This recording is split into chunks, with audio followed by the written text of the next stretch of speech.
So race number three is the Grand Kaduma handicap. We're going 10 furlongs, and it's a distance we don't really travel that often.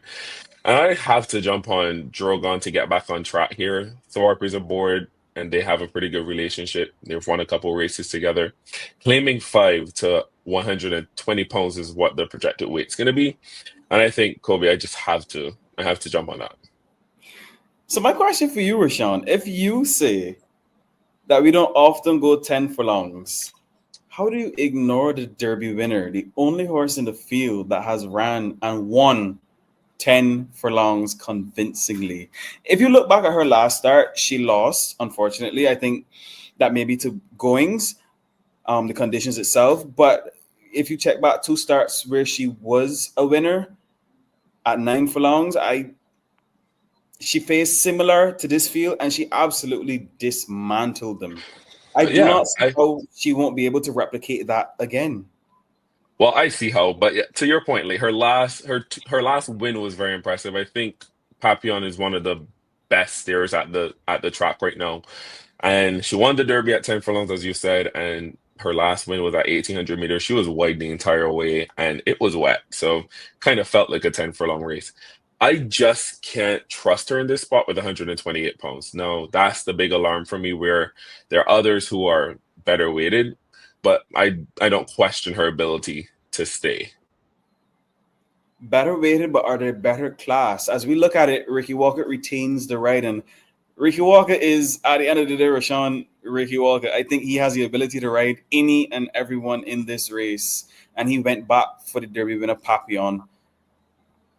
No, class, you're talking about class, which I understand 100%. She's the class. This is a 55 and lower, and she's 55 rated, which is why she's taking the 128. But I have to, go with a little bit of the weight breaks, and that's why I'm having Heroes Day underneath of Drogon. Again, last time out, Heroes Day was absolutely nowhere.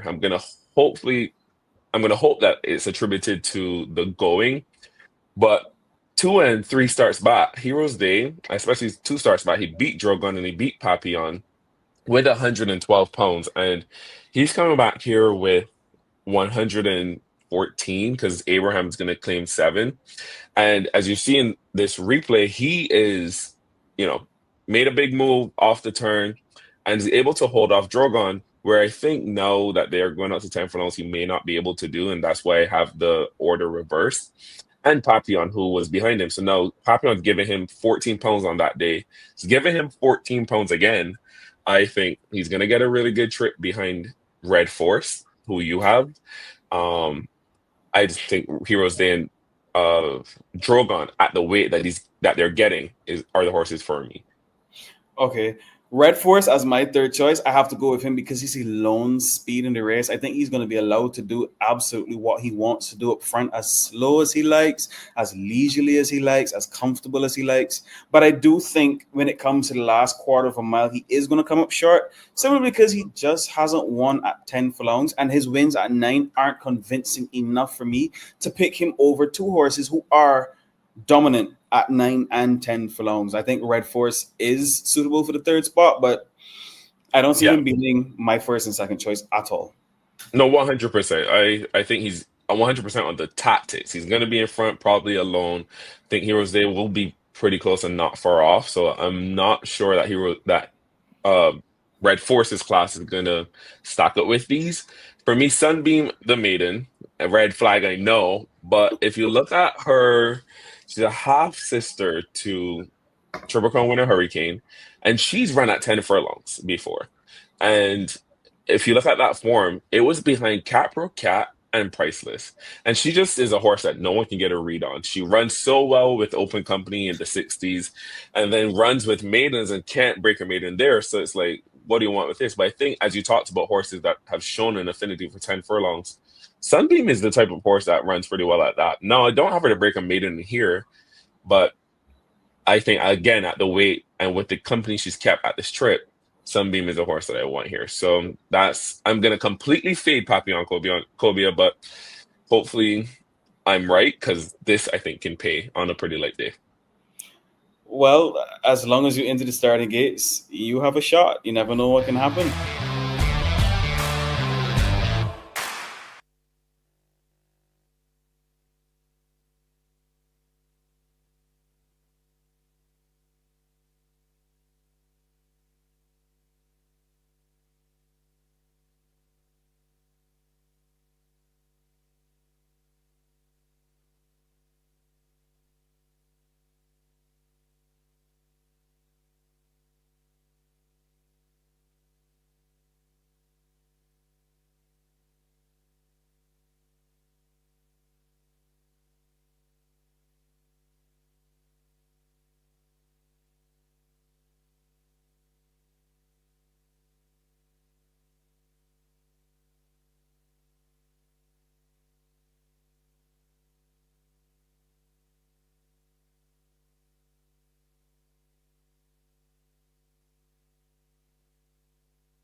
And the horses are arriving in the parade ring for the afternoon's third race. I have the parade dividends for race number 2. I can give you a couple program changes that I have up to date changes.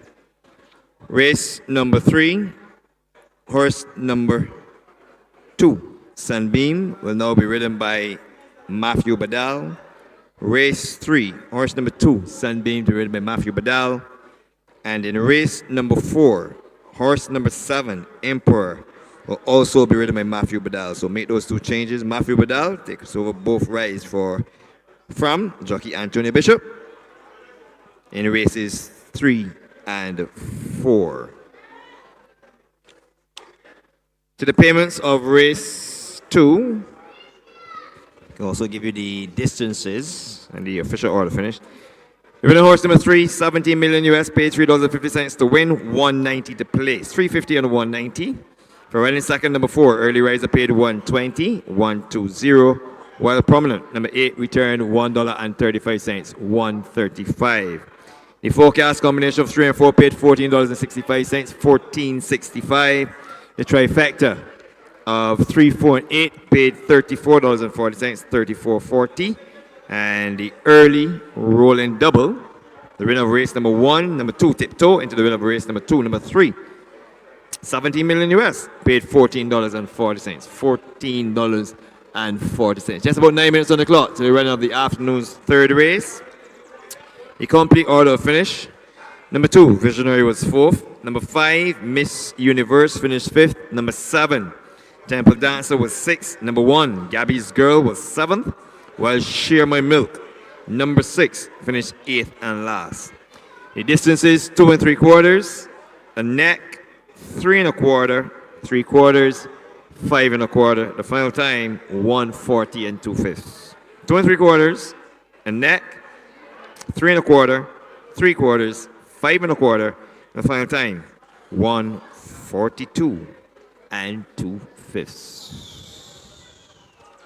Momentarily, I shall endeavor to introduce the field to you for race number 3. Just see horse number 2 making her way to the parade ring. And as she does that, I shall endeavor to go through the runners and riders for the Grand Kadooment Handicap. And this race goes a distance of 2,000 meters or 10 furlongs. It's for 3 years and older horses, rated 55 to 37 by extension. It's open to horses rated 36 and below. The purse is $15,000. Number 1 is Red Force, owned by Adam Dean, trained by Richard Dean, ridden by Ray Williams, 122 pounds, blinkers, the equipment on Red Force. Number 2 is Sunbeam, now to be ridden by Matthew Badal, takes 120 pounds to post for Mrs. Gay Smith and trainer Edward Walker Jr. And the equipment to be used is a tongue tie. Bubbly, also from the same stables, gets the services of Jaren Straker, goes to post at 113 pounds, equipment fitted, visor and a tongue tie. And Edward Walker will give young Jaren Straker all the instructions he needs. Despoiled Child, owned by Claudette Earwood, trained by Richard Dean, ridden by Gerald Beckles, takes the post 125 pounds, and the Despoiled Child is fitted with a tongue tie. Heroes Day, in good form, gets the service of Devonte Abraham, the son of David Abraham, the owner. Adam Dean also co-owns Heroes Day, and Richard Dean, the father of Adam Dean, looks after the training department. Goes to post with a weight there of 114 pounds, and Heroes Day wears blinkers and a tongue tie. Papillon, the Derby winner of 2024, goes to post with Ricky Walker, takes all but 128 pounds for this engagement. The equipment used a tongue tie and cheek pieces. This is owned by Melrose Racing, trained by Ramel Lovell, and the president on the board at 8 to 5. And the outside, your 8 to 5 favorite, I suspect just 5 cents separates both 7 and 8. This is Drogon, trained by Antonia Perch, ridden by Raheem Thorpe, goes to post at 120 pounds. And Drogon is owned by Andrew Pierce. For this engagement, he is fitted with the customary blinkers and a tongue tie. 10 furlongs or 2,000 meters. I'm going to take horse number 7, Drogon, with his weight of 120 pounds to get the better here of Papillon. The form has been good at 1,800 meters in recent times, first, and ninth. And we're going 2,000 meters. We also go back a little further, the 16th of November last year, when Drogon ran behind Red Eagle, High Velocity, and Amaretta, finishing 5th on that occasion. Don't think that this one by Dorset out of Independent will be inconvenienced by the extra 2 furlongs. And the extra 200 meters, going 10 furlongs over 9 furlongs. And this gets the victory. Not here from me. Number 7, Drogon with Raheem Thorpe in the irons. And he has been aboard for 3 victories, which were attained the 4th, the 8th, and the 19th of consecutive months, starting from January. So that's January, February, and March.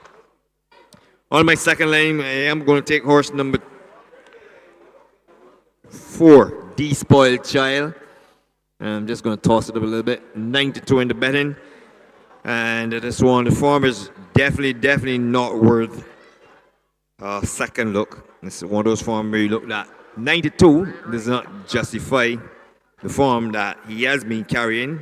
So, for example, he's been 6th, 10th, 7th, 6th, 4th, 5th, 5th, 6th. So he's plummeted down the classification ladder. Go ahead, Kev. And I can tell you, thank you. As having spoken about horse number 4, Despoiled Child has been adjudicated the best turned out horse in the race. Despoiled Child, the best turned out horse in the race. And if this is anything to go by, I'm saying that he probably should have won this race simply because the best turned out horses in races 1 and 2 were victorious, Tiptoe and 17 million US. So the tag is on him. Despoiled Child to get the job done here. 92 in the betting. Gerard Backers in the irons for Claudia Earwood and trainer Richard Dean. On my third line, I am going to take horse number 2, Sunbeam. I like this weight here of 120 pounds, 120 pounds. And I think this one has been inconvenienced by taking 128 pounds on numerous occasions. Actually, her last 3 or 4 occasions with Antonio Bishop in the irons, 128, 128, 127. Albeit there were maiden appearances. This is against winners. But now down to 120 pounds, and this could actually work in her favor. And I'm putting her on my third line. So it's a trifecta event where I'm going for horse number 7, Drogon at 120 to win. For number 4, Despoiled Child at 125. And Sunbeam at 120. Rounds out my big 3. My trifecta where I'm seeking 3 in this event. Just about 2 minutes on the clock. The horses will be coming out on the track momentarily. And headed down to the 2,000 meter starting point. Good luck. Go to the booth and get your bets on.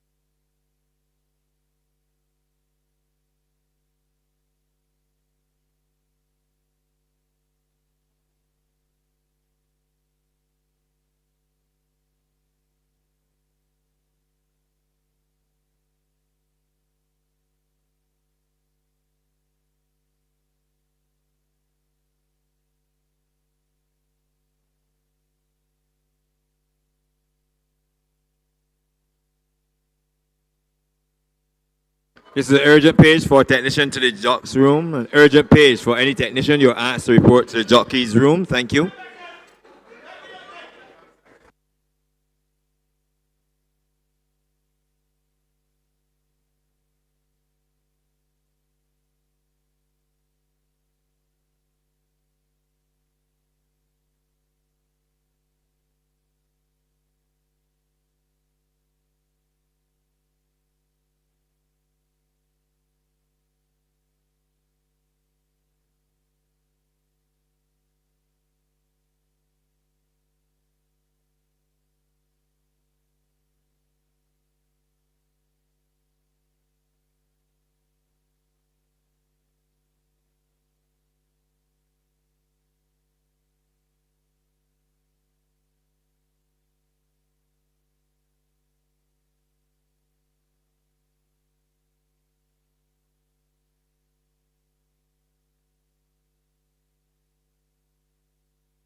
And welcome back to the Garrison Savannah.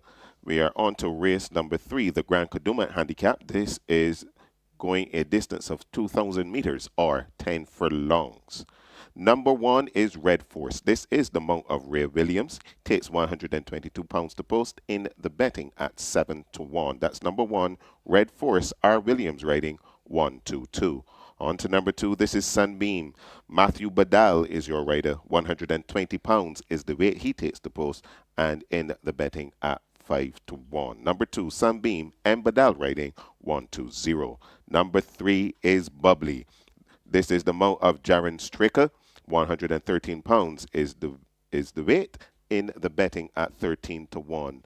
9 to 2 on number 4. This is The Spoiled Child.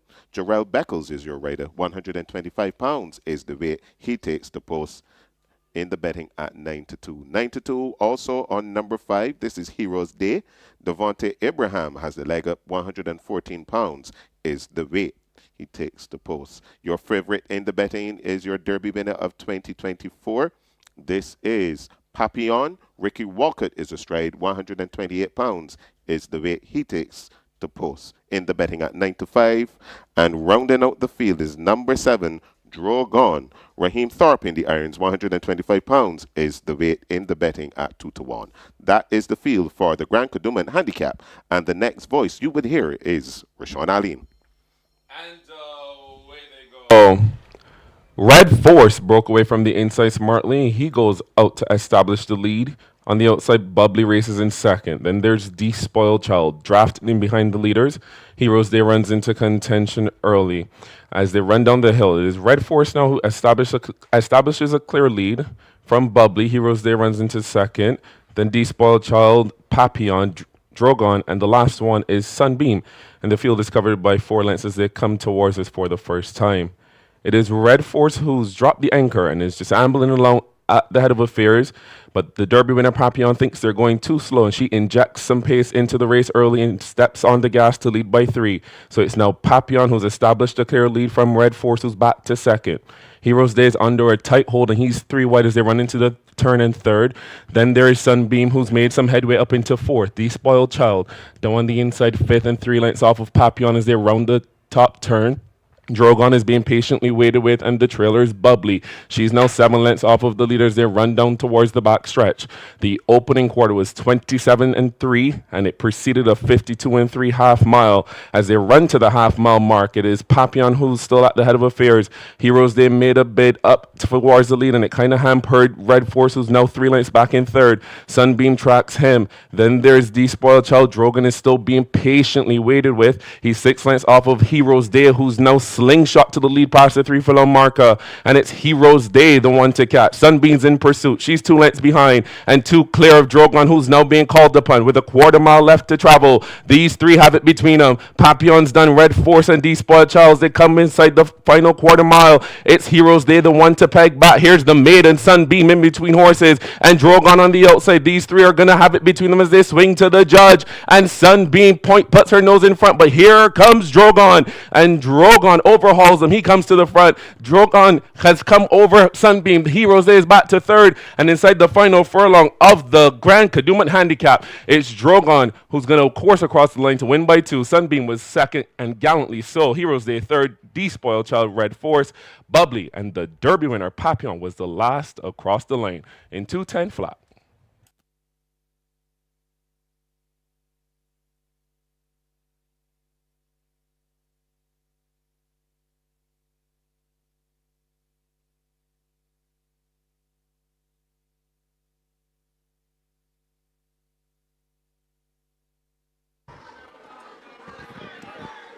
Unofficial results on the board: 7, 2, 5, and 4. And the final time of 2:10 flat for the run of the Grand Kadooment Handicap. 7, 2, 5, and 4. A victory there for horse number 7, Drogon. Just going to take you around the world, cricket-wise. In Jamaica, Australia winning the toss and batting 45 for 1. after 21 overs, 45 for 1 Australia winning toss and batting. In England, in that third test match, day 3, England 387 and 2 without loss. India 387 all out. So 2 days to play there. It's an interesting undertaking in that test between India and England. 387 to England, 387 to India, and England in the second is 2 without loss.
The winner's already been collected and is being led in. This is horse number 7, Drogon, the winner of race number 3.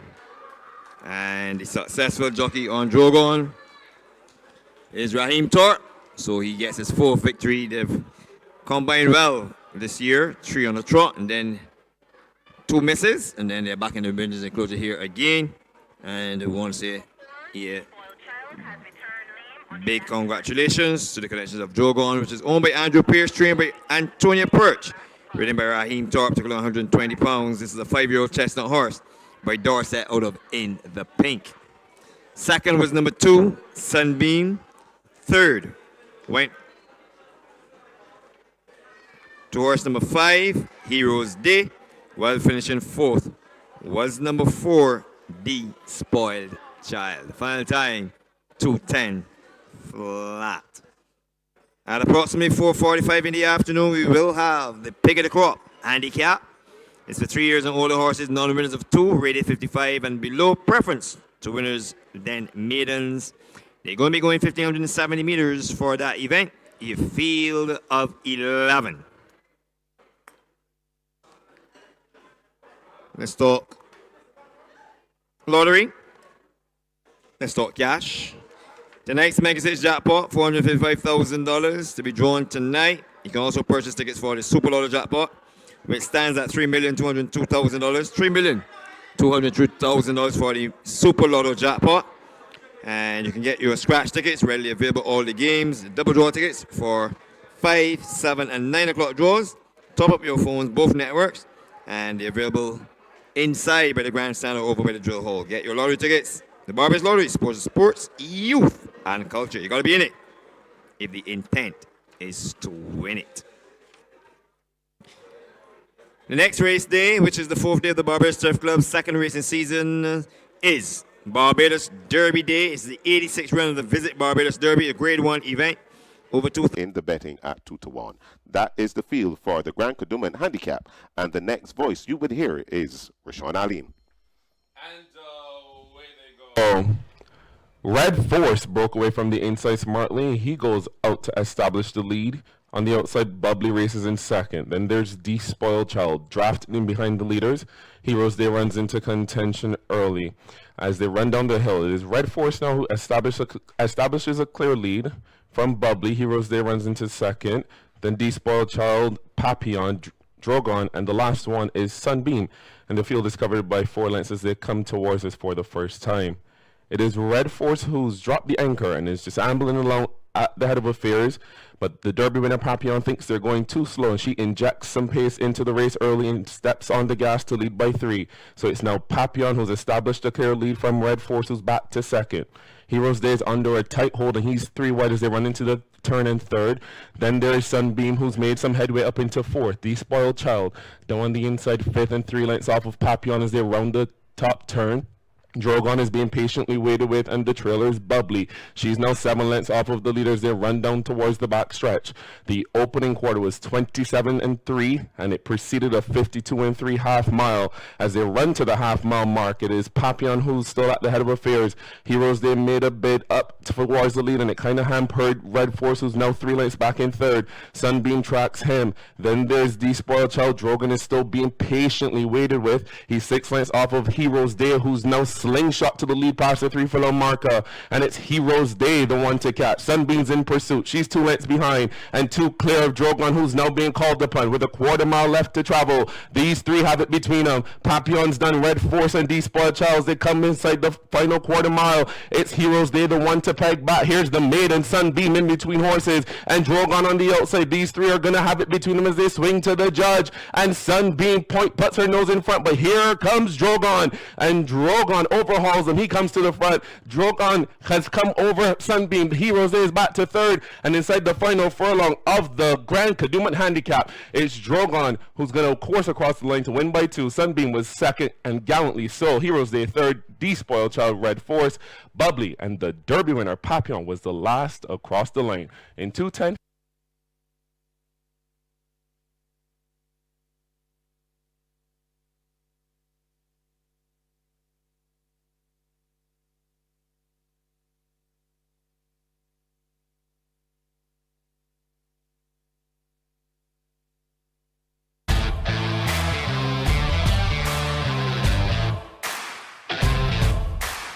But we move on to race number 4, the Pickety Crop Handicap. This is a race open to non-winners of 2. But instead of going 10 furlongs, we cut back to 7.8 or 1,570 meters. Here, I go with the lone filly. I go with the lone winner of the field. 3-year-old, I should say, Simmer Down. Now, Simmer Down won her last start, and Simmer Down wasn't necessarily super impressive.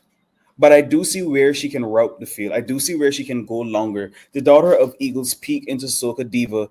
She's very keen at the beginning. You hardly have to ask her questions. She's very interested in what she does. She does retain the blinkers and Ricky Walker at 119 pounds. And I think, as I said before, if Ricky retains the ride, if Ricky wants back the ride, you have to keep that in mind. You cannot ignore that horse. She was very, very impressive on her second start out. Her first start, I think she was hampered a bit at the start, but her second, she made due for it, and she showed, I am the real deal. When we go on to the Derby, we do see where an outsider, a horse that we didn't even merit, comes and wins at big odds especially. Do you think Simmer Down could be that one? No, I think she definitely has the profile of a horse that if she were to win this in this spot, that could be a player in the Derby. Because I think the Derby is a little bit more open than people think. Simmer Down was nominated for the Derby long before she ran.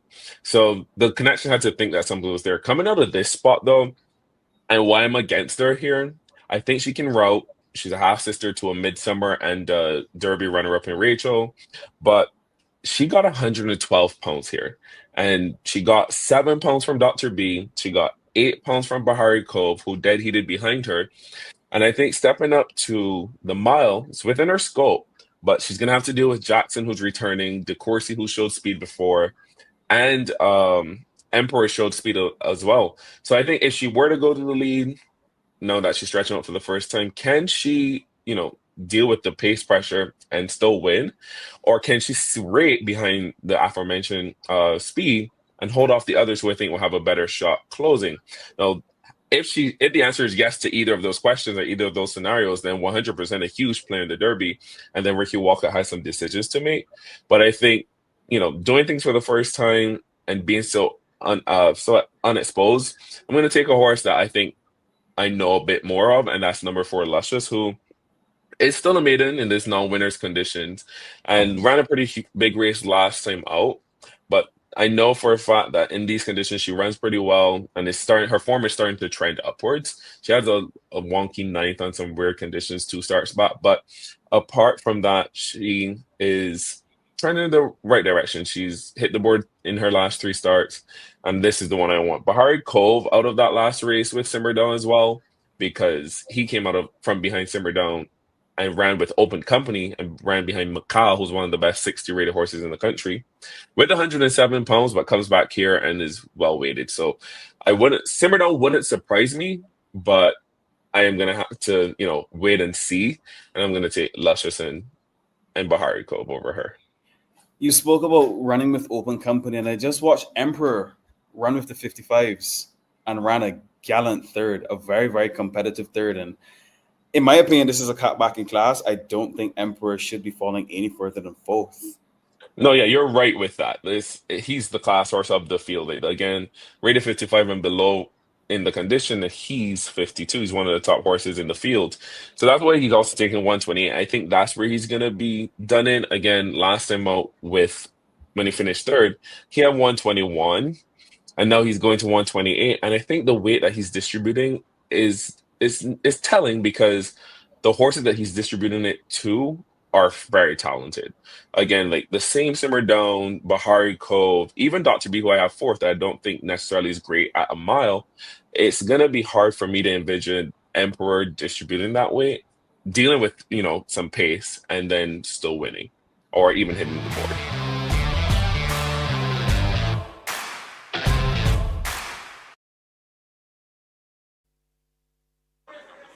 Just about 70 minutes on the clock to the running of the afternoon's 4th race. And we have a 6-5 favorite in horse number 12, Simmer Down.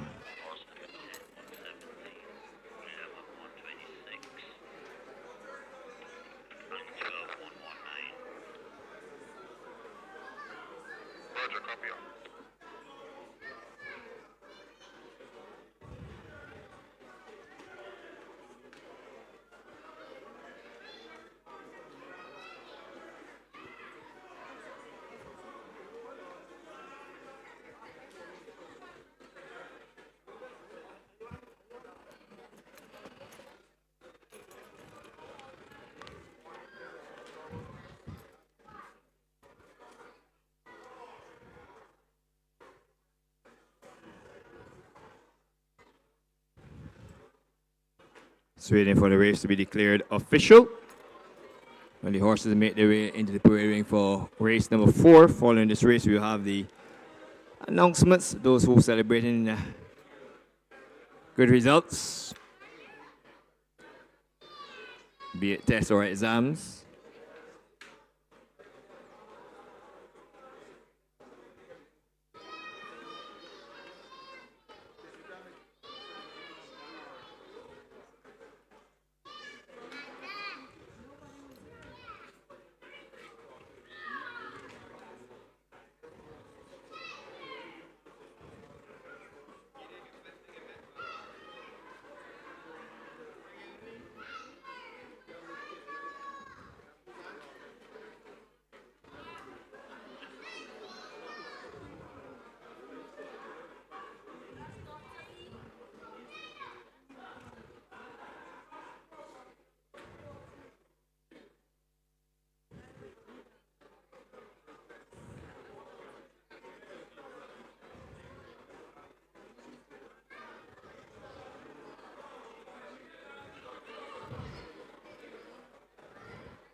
Race number 3 has been declared official. Race 3 official. The winner Drogon paid $3.25 to win in 260. $3.25 in 260. Sunbeam paid $2.95 to place 295.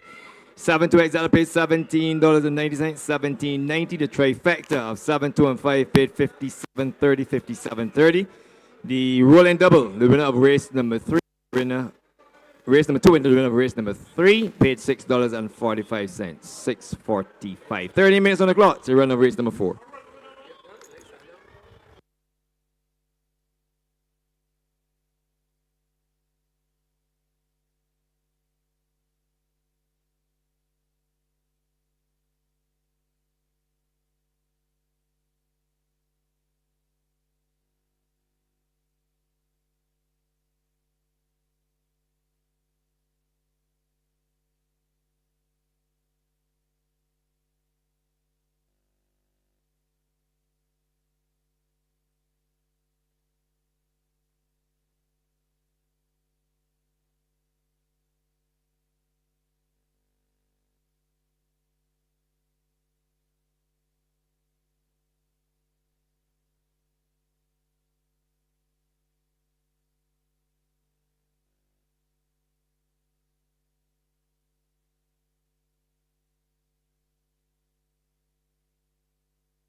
And as we prepare for race number 4, I can inform that the Gold Cup winner of 2025 Horo just ran third to the favorite Farbridge at Saratoga over 11 furlongs. Was a well-beaten third. Ridden by Irad Ortiz Jr., the win going to Farbridge, and Joe Rosario from Il Resine with Dylan Davis in the iron, with Tuscan and Luis Saez finished 4th in the 4-horse field. Winning time there, 2:15.38. So no success for Horo, the Gold Cup winner of 2025 at Saratoga in that big event. A 1-2 victory for number 7, Farbridge. We're just about 9 minutes on the clock to the run of the afternoon's 4th event. And I think it's time that we can dive right in. To the field.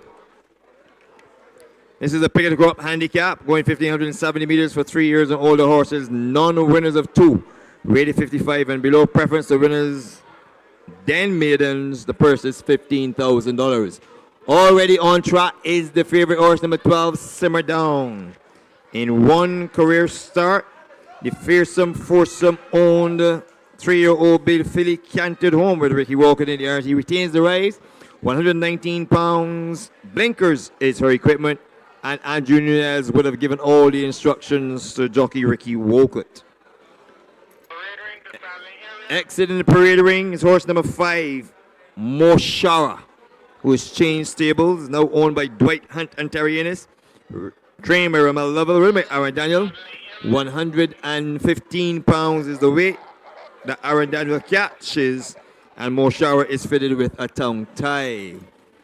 To the parade ring, we're going to pick up horse number 1, Jackson, makes a return to racing, having not raced since the 16th of November 2024. Owned by Moon and Sun, trained by Mark Armstrong, ridden by Darryl Crony. 117 pounds is the weight.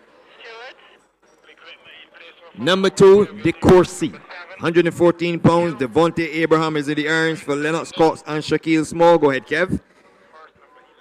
Copy that.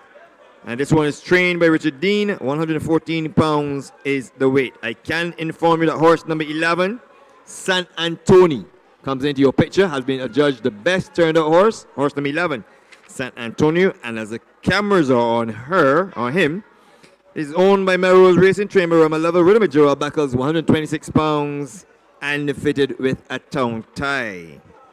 Let us find horse number 4, Luscious.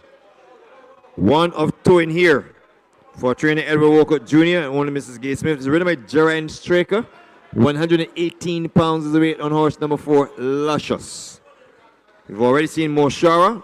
Number 6, Dr. B. This one is owned by Roger Parvacino. He's also the trainer. Devontae Prescott will ride at 116 pounds, and Dr. B is fitted with blinkers. Number 7, Emperor, owned by Gay Smith, trained by Edward Walker Jr., ridden by Matthew Badal. 121 pounds is the weight, with Badal replacing Antonio Bishop. Coming out on track is horse number 9, Bahari Cove, owned by Titans Racing, trained by Curlin Felicien, ridden by Lester Edwards. 118 pounds is the weight on Bahari Cove, who doesn't wear any equipment. Number 8 in the parade ring, Interim, a model of consistency on that third and fourth line. Owned by Anthony Crony, trained by Richard Dean, ridden by Kadeem Mohammed. And Interred goes to post with a weight of 110 pounds, 110. Eagle Hole is horse number 10, so aptly positioned in Barbados. Owned by Ocean View Racing Stable, trained by Rico Maynard, ridden by Eric Daniel. 117 pounds is the weight on Eagle Hole. And if we can just backtrack a little bit, I think we've gotten just about everybody covered. Simmer down, we started with San Antonio, number 11, San Antonio, with the rider up. Gerald Buckles in the irons, 126 for trainer Ramel Level, and owner Melrose Racing, fitted with a tongue tie. This is the first of 2 Super Factor races on today's program. I'm going to give the victory to horse number 12 all the way down at the start. This is Simmer Down. We did have a look at Simmer Down going down. The very first horse to leave the parade ring. Ricky Walker in the irons, 1 for 1 career start. Stretches out to the 1,570 meters, as Rashawn rightfully said in Pillar to Post, the program showing aptly in between the races and half hour before races on any given day. Was always believed to be a Derby winner even before this one came to foot, as I say, full at foot. And we now have to look to get 1,570 meters here, having gone twice at 1,100 meters, winning one of those. And if the Derby comes a call in next race day, so a win here is definitely a must if Simmer Down is going to get the job done. On my second line, I'm going to pick horse number 2. And this is the Courcy, going down in the, coming in your picture now, with the white saddlecloth, white cap, and the green body. The Courcy has been a little in and out in terms of not being very, very consistent. Was one of the more talked about 2-year-olds into early 3, but it's gone off a little bit. Performance still reasonably good. Second, first, second, fourth, sixth, second, third. So I'm banking this one on my second line with Devontae Abraham in the irons, 1-1-4. Presently, the Courcy on the board is at the nice price of 8-1. Number 11, San Antonio, I think has a dream shot in here, 7-1 with Gerald Beckles in the irons. The weight is 126 pounds. Really should not be an issue. At 126 and 125, he did finish second with Ricky Walker and Rashid Hughes in the irons. Gerald Beckles takes over today. I will have to do it from the outside post position number 10 in this 11 horse field. To round out my form with the horse number 7, Emperor. Did run an excellent race last time out. And Emperor over 1100 meters finishing third, beating 4 lengths behind Mikhail Baharikov and those two. And presently on the board, just to give you a price, number 7, Emperor. The board shows 7-1, decent price. So I'm going 12, 2, 11, and 7 in the running of the pick of the crop handicap. It does not mean that position number 12, the favorite, won't win the pick of the crop come next month. 9-5 favorite in horse number 12, Simmer Down. I know personally, two of the guys close to the skies, they back the favorites regardlessly of the price. Whether it's 1-2, even money, 3-2, 7-5, 9-5, but they're always alive no matter what. Guys? Yes, please, Lyndon.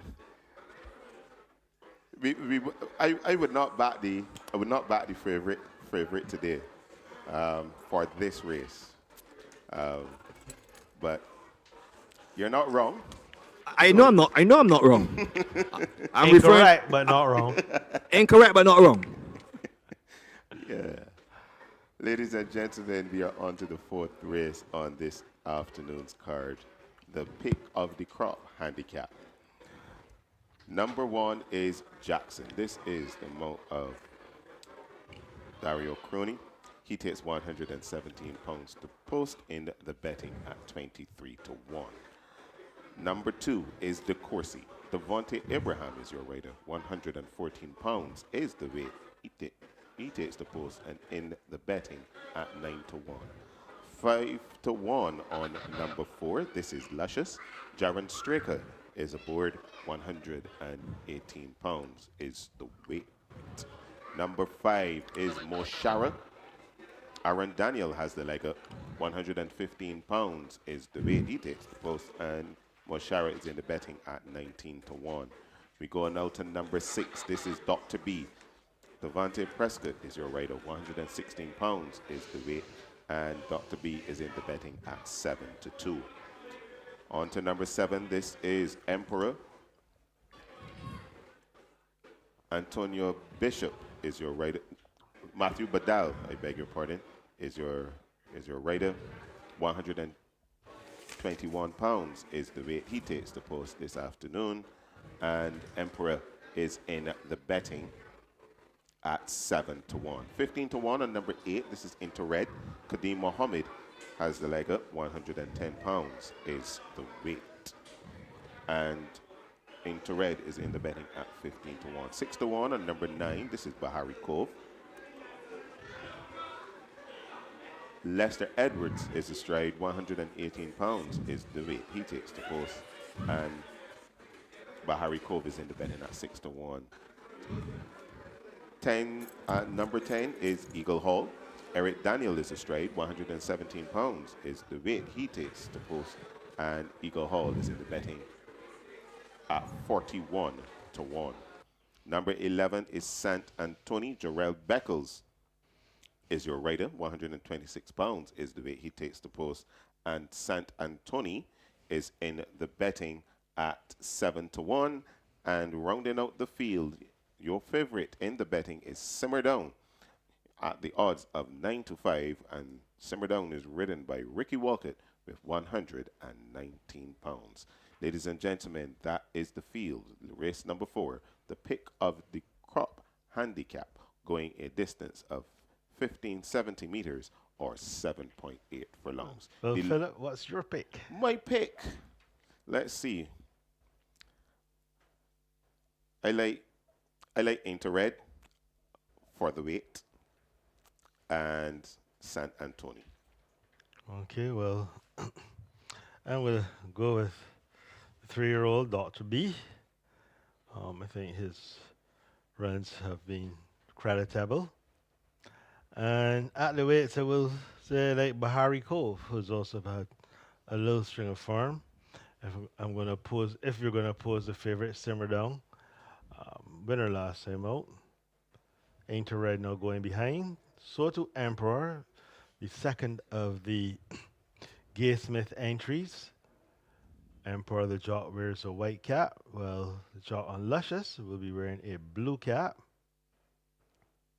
San Antonio going behind, so to Bahari Cove. And the last one to go behind will be your pre-race favorite. This is Simmer Down under Ricky Walcott. As the loading process is well underway. Of course, Moshara was batting first. She's partnered this afternoon by Aaron Daniel. And walking around outside, we still see San Antonio still behind. And Simmer Down.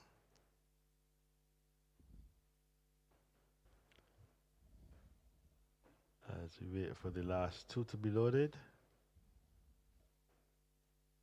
The others waiting rather impatiently. Excuse me. Simmer Down. Just giving it a little bit of trouble to load.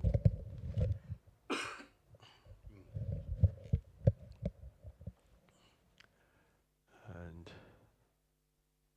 still waiting. It looks like Simmer Down. And San Antonio waiting outside. Well, Simmer Down is very reluctant to load. But with a little persuasion, goes in.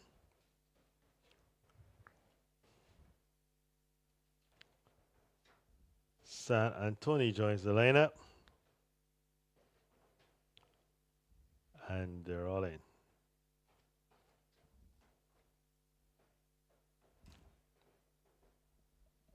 Starter Mark Batson looking them over, waiting for something to settle. The flag is raised, the lights are flashing, and they're racing. And a bit of bumping as they come off the shooter and onto the main course. Dr. B is very prominent. Also prominent is Emperor. Simmer Down, the favorite, is caught 3 wide. That's the leading trio as they cast down with just about a circuit to run. Interred is next, and on the outside of Interred is Bahari Cove. Jackson is on the inside. Then there's the Corsi, Luscious running a bit wide, taking Eagle Hall with it. Moshar is on the inside, and San Antonio Trails also going very wide there. Was the favorite Simmer Down with 5 furlongs to go. Opening quarter, 24-4. And Dr. B is the short leader from Emperor between horses. Also between horses is Bahari Cove. Simmer Down is towards the outside. And Dr. B just falls away very sharply as going on now is Bahari Cove from Simmer Down. Then there's Emperor. Dr. B is next. Enter Red. The Corsi is down the outside of Jackson as they go past the 3 furlong marker. And it is Bahari Cove, the one they'll have to catch, in front by 2.5 lengths. From on the inside, Simmer Down. Enter Red races into third. Dr. B is looking for a way through on the inside with a renewed effort. Also coming with a ground on the outside. Here's Moshara. Luscious is going to be 5 wide. And they're homeward bound. And it's Bahari Cove under right-hand drive. On the outside, Enter Red gets left-handed encouragement. The Corsi staying on the outside. Here's Luscious. It's Bahari Cove on the inside. On the outside, Enter Red. Bahari Cove and Enter Red. Enter Red and Bahari Cove. Very tight between the two. Bahari Cove and Enter Red go by together. Dr. B with a renewed effort may just grab third from Luscious. And the last one home was your pre-race favorite, Simmer Down. At the time, 1:39:01.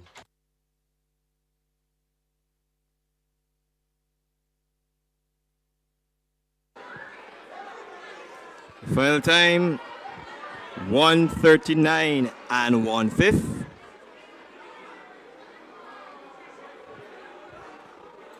As we wait the unofficial results to be posted on the board.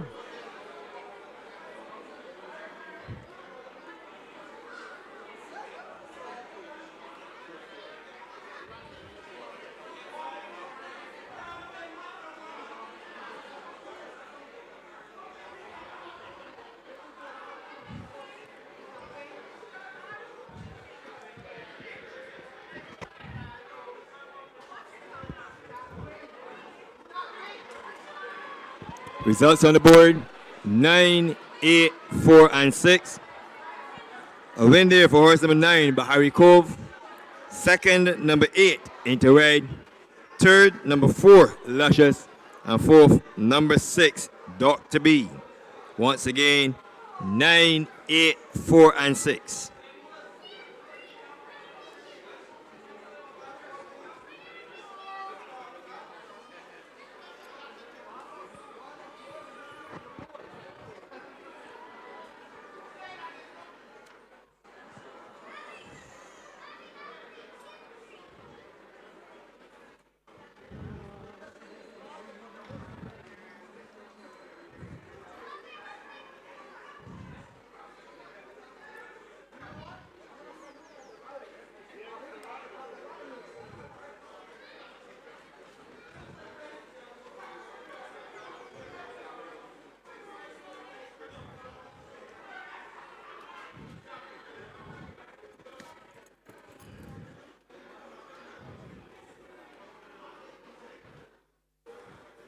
Dr. Brian to Stewart. Stewart.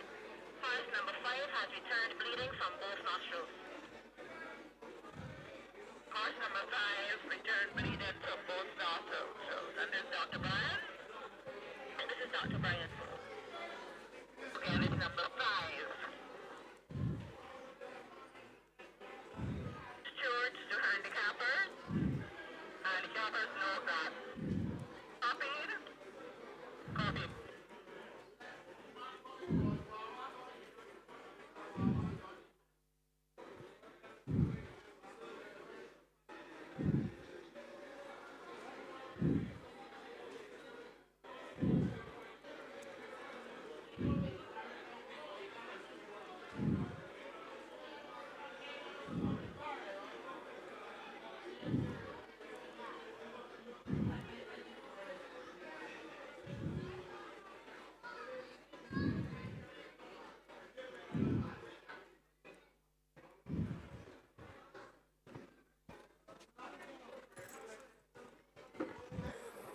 Downstairs, trainer.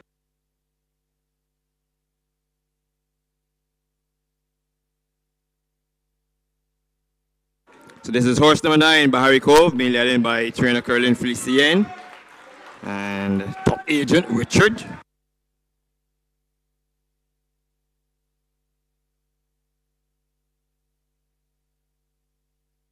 So Bahari Cove is a 3-year-old bay colt by Aristodemus out of Cariba Rose. Owned by Titans Racing, trained by Curlin Felicien, who did the leading there with Swimmer, aka Swimmer, Richard, the big agent. And the winning jockey, Lester Edwards, at 118 pounds. Congratulations. Finishing second was horse number 8, Interred. 110 pounds with Kadeem Mohammed in the irons for Anthony Crony and Richard Dean. Third went all the way to horse number 4. And of course, horse number 4 would have been none other than Luscious for Mrs. Gay Smith, trained Edward Walcott Jr. and Joanne Straker. While finishing 4th was horse number 6, Dr. B. And Dr. B, the property of Roger Pavacino, owned and trained, and ridden by Devontae Prescott, took 116 pounds. So unofficially on the board, 9, 8, 4, and 6 in a time of 1:39 and 1/5. Coming up, the Corp over Sweet Limes handicap, going 1,100 meters, and that is scheduled to be run off around 5:20 p.m.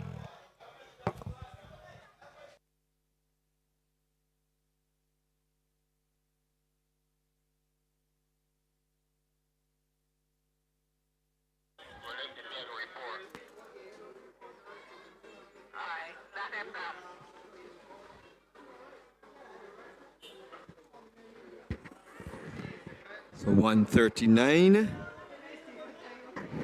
and 1/5. The final time for race number 4.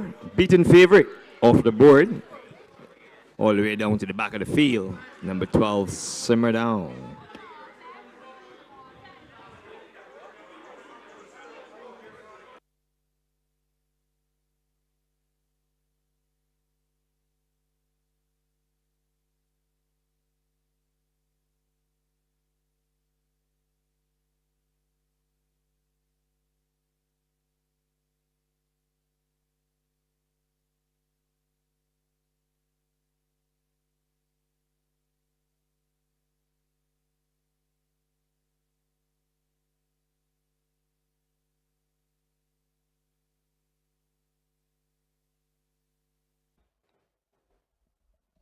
Starter Mark Batson looking them over, waiting for something to settle. The flag is raised, the lights are flashing, and they're racing. And a bit of bumping as they come off the shooter and onto the main course. Dr. B is very prominent. Also prominent is Emperor. Simmer down the favorite is caught 3 wide. That's the leading trio as they cast down with just about a circuit to run. Interred is next, and on the outside of Interred is Bahari Cove. Jackson is on the inside. Then there's the Corsi. Luscious running a bit wide, taking Eagle Hall with it. Moshar is on the inside, and San Antonio Trails also going very wide there. Was the favorite Simmer down with 5 furlongs to go. Opening quarter, 24-4. And Dr. B is the short leader from Emperor between horses. Also between horses is Bahari Cove. Simmer down is towards the outside. And Dr. B just falls away very sharply as going on now is Bahari Cove from Simmer down. Then there's Emperor. Dr. B is next. Enter Red. The Corsi is down the outside of Jackson as they go past the 3 furlong marker. It is Bahari Cove, the one they'll have to catch in front by 2.5 lengths. From on the inside, Simmer down. Enter Red races into third. Dr. B is looking for a way through on the inside with a renewed effort. Also coming with a ground on the outside. Here's Moshara. Luscious is going to be 5 wide. And they're homeward bound. And it's Bahari Cove under right-hand drive. On the outside, Enter Red gets left-handed encouragement. The Corsi staying on the outside. Here's Luscious. It's Bahari Cove on the inside. On the outside, Enter Red. Bahari Cove and Enter Red. Enter Red and Bahari Cove. Very tight between the two. Bahari Cove and Enter Red go by together. Dr. B with a renewed effort may just grab third from Luscious, and the last one home was your pre-race favorite, Simmer Down, at the time 139.01.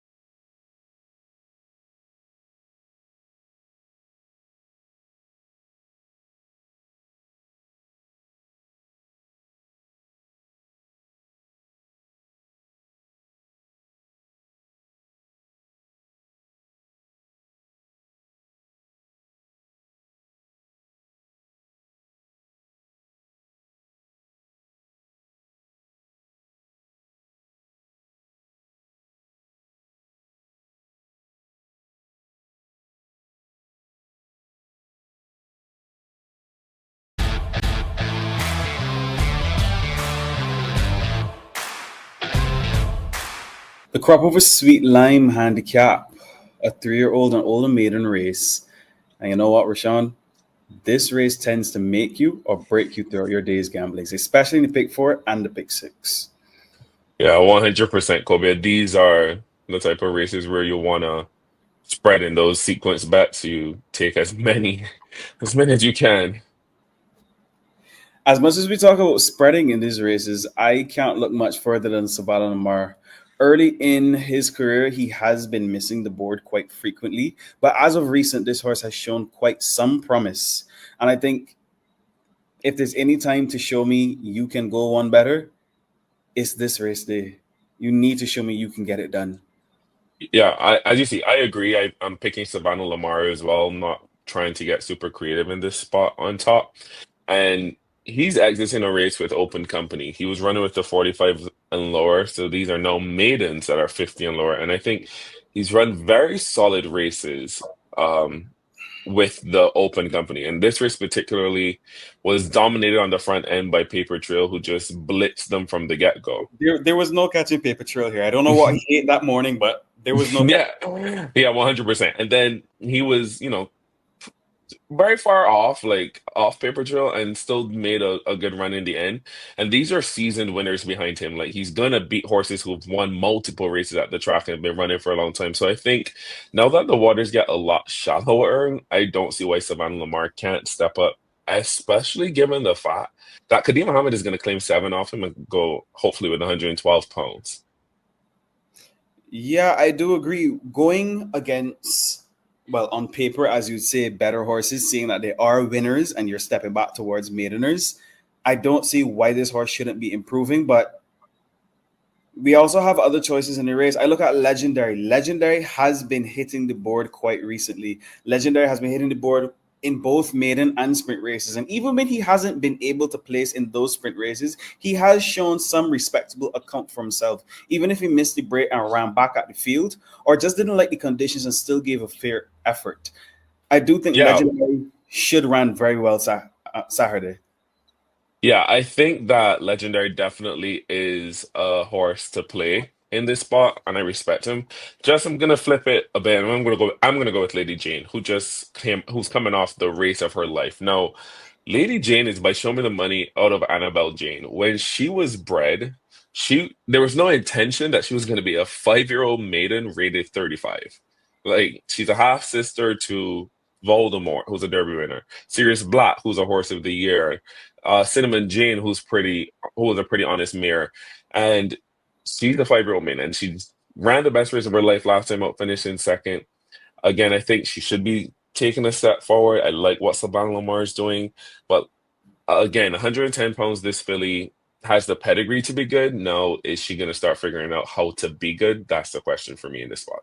Maybe she just figured out she's a racehorse and this is what I'm supposed to do. Sometimes it takes them a bit of time to understand, and it's perfectly okay. Right. Exactly. She's not her sibling. Every horse is an individual, but what is just jumping off the page at me is your fourth choice. That one you're gonna have to explain to me a little bit. My fourth choice in horse number 8, MoneyGram. Now, in these races, I have a saying: if you don't know who to pick Ricky Walker. Whatever he's writing, Right. good as gold. Now, MoneyGram is maybe your speed in the race. MoneyGram definitely is fast. Is he the fastest? I think we're only going to find that out during the race. But something stands out to me when Ricky Walker chooses a horse of this caliber, a horse that has no form going into the race, has no history of doing anything major. Why do you choose this of all? Do you think you can route the field? Do you think you can hang these from start to finish? I have to choose what Ricky Walker goes with. And at 112 pounds, if you let Yeah. that one go, it's as good as a pop kite. You're not catching it back. No, agreed. Those are definitely valid points. Where 112 pounds on Ricky Walker, and the horse is very fast. Again, just no form whatsoever to go on, and maybe they figure out a problem, and you'll be paid for that. I think for me, just throwing Rush in there underneath. She's coming out of the same race as Savannah Lamar, not getting beat hopelessly. So I'm hoping again with Savannah Lamar, when the waters are now a little bit easier to swim through, that she can float.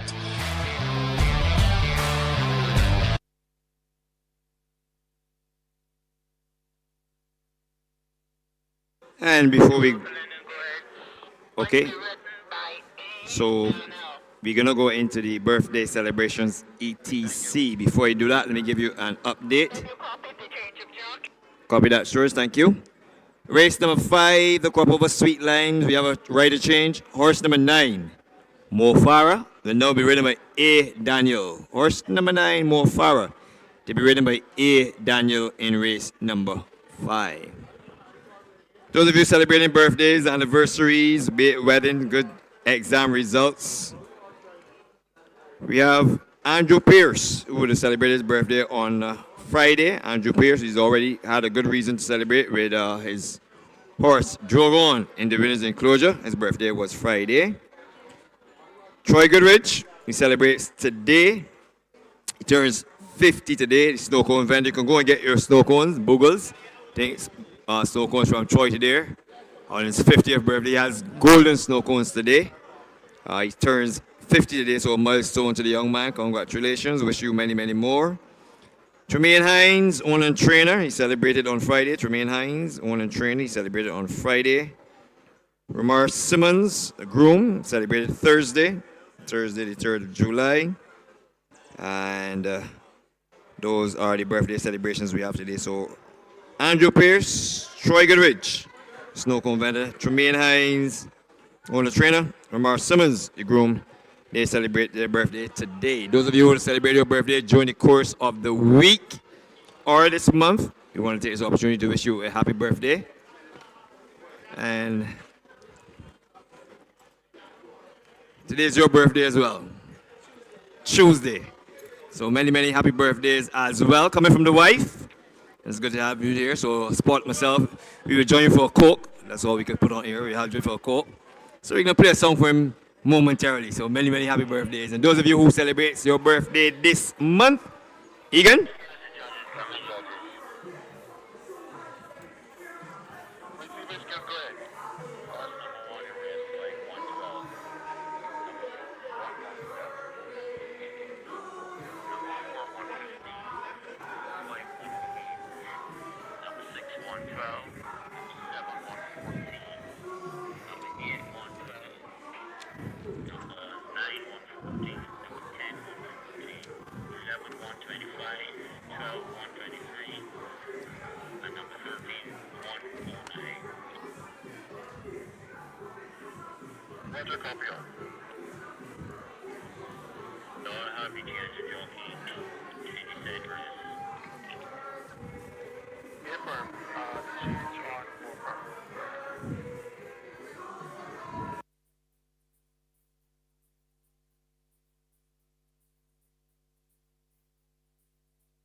Once again, many, many happy birthdays to those celebrating their birthday. Andrew Pierce, Troy Goodrich, Tremaine Hines, Ramar Simmons, and Noel from his wife as they celebrate their birthday. We wish you many, many more happy birthdays up ahead. Looking forward for the birthdays and the remainder of the month. Remember, we're back here on the 26th of August. That is Visit Barbados Derby Day. The 86th running of the Barbados Derby, a Grade 1 event over 2,000 meters. It's the third jewel of the Barbados Triple Crown. And there'll be no Triple Crown winner this year. Will we have one winner within 2 legs? Or we have 3 separate winners per individual legs. Entries for that race day will close on Wednesday the 16th of July at 10 a.m. at the office of the Barbados Turf Club. Entries to close for the Barbados Turf Club 4th day of the first race since 4th day.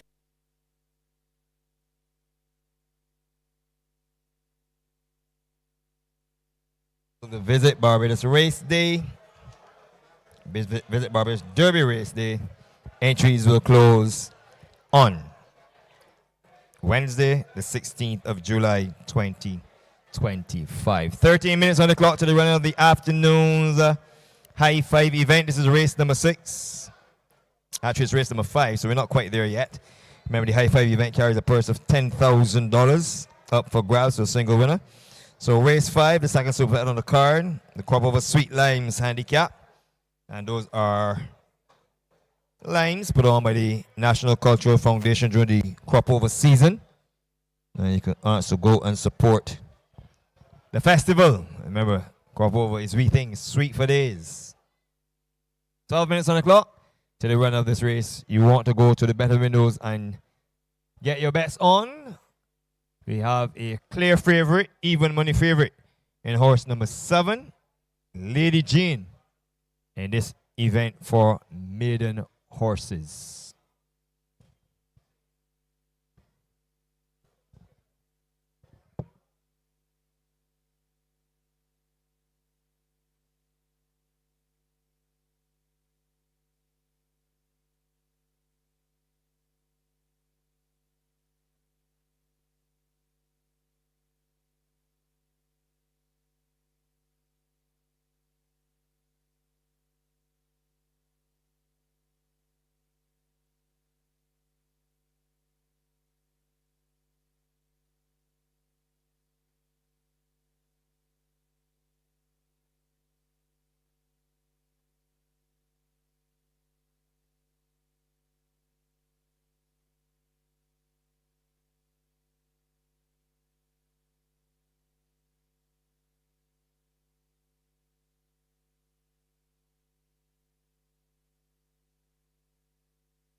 And we're moving on to the afternoon's fifth race. It's the Crop Over Sweet Limes Handicap.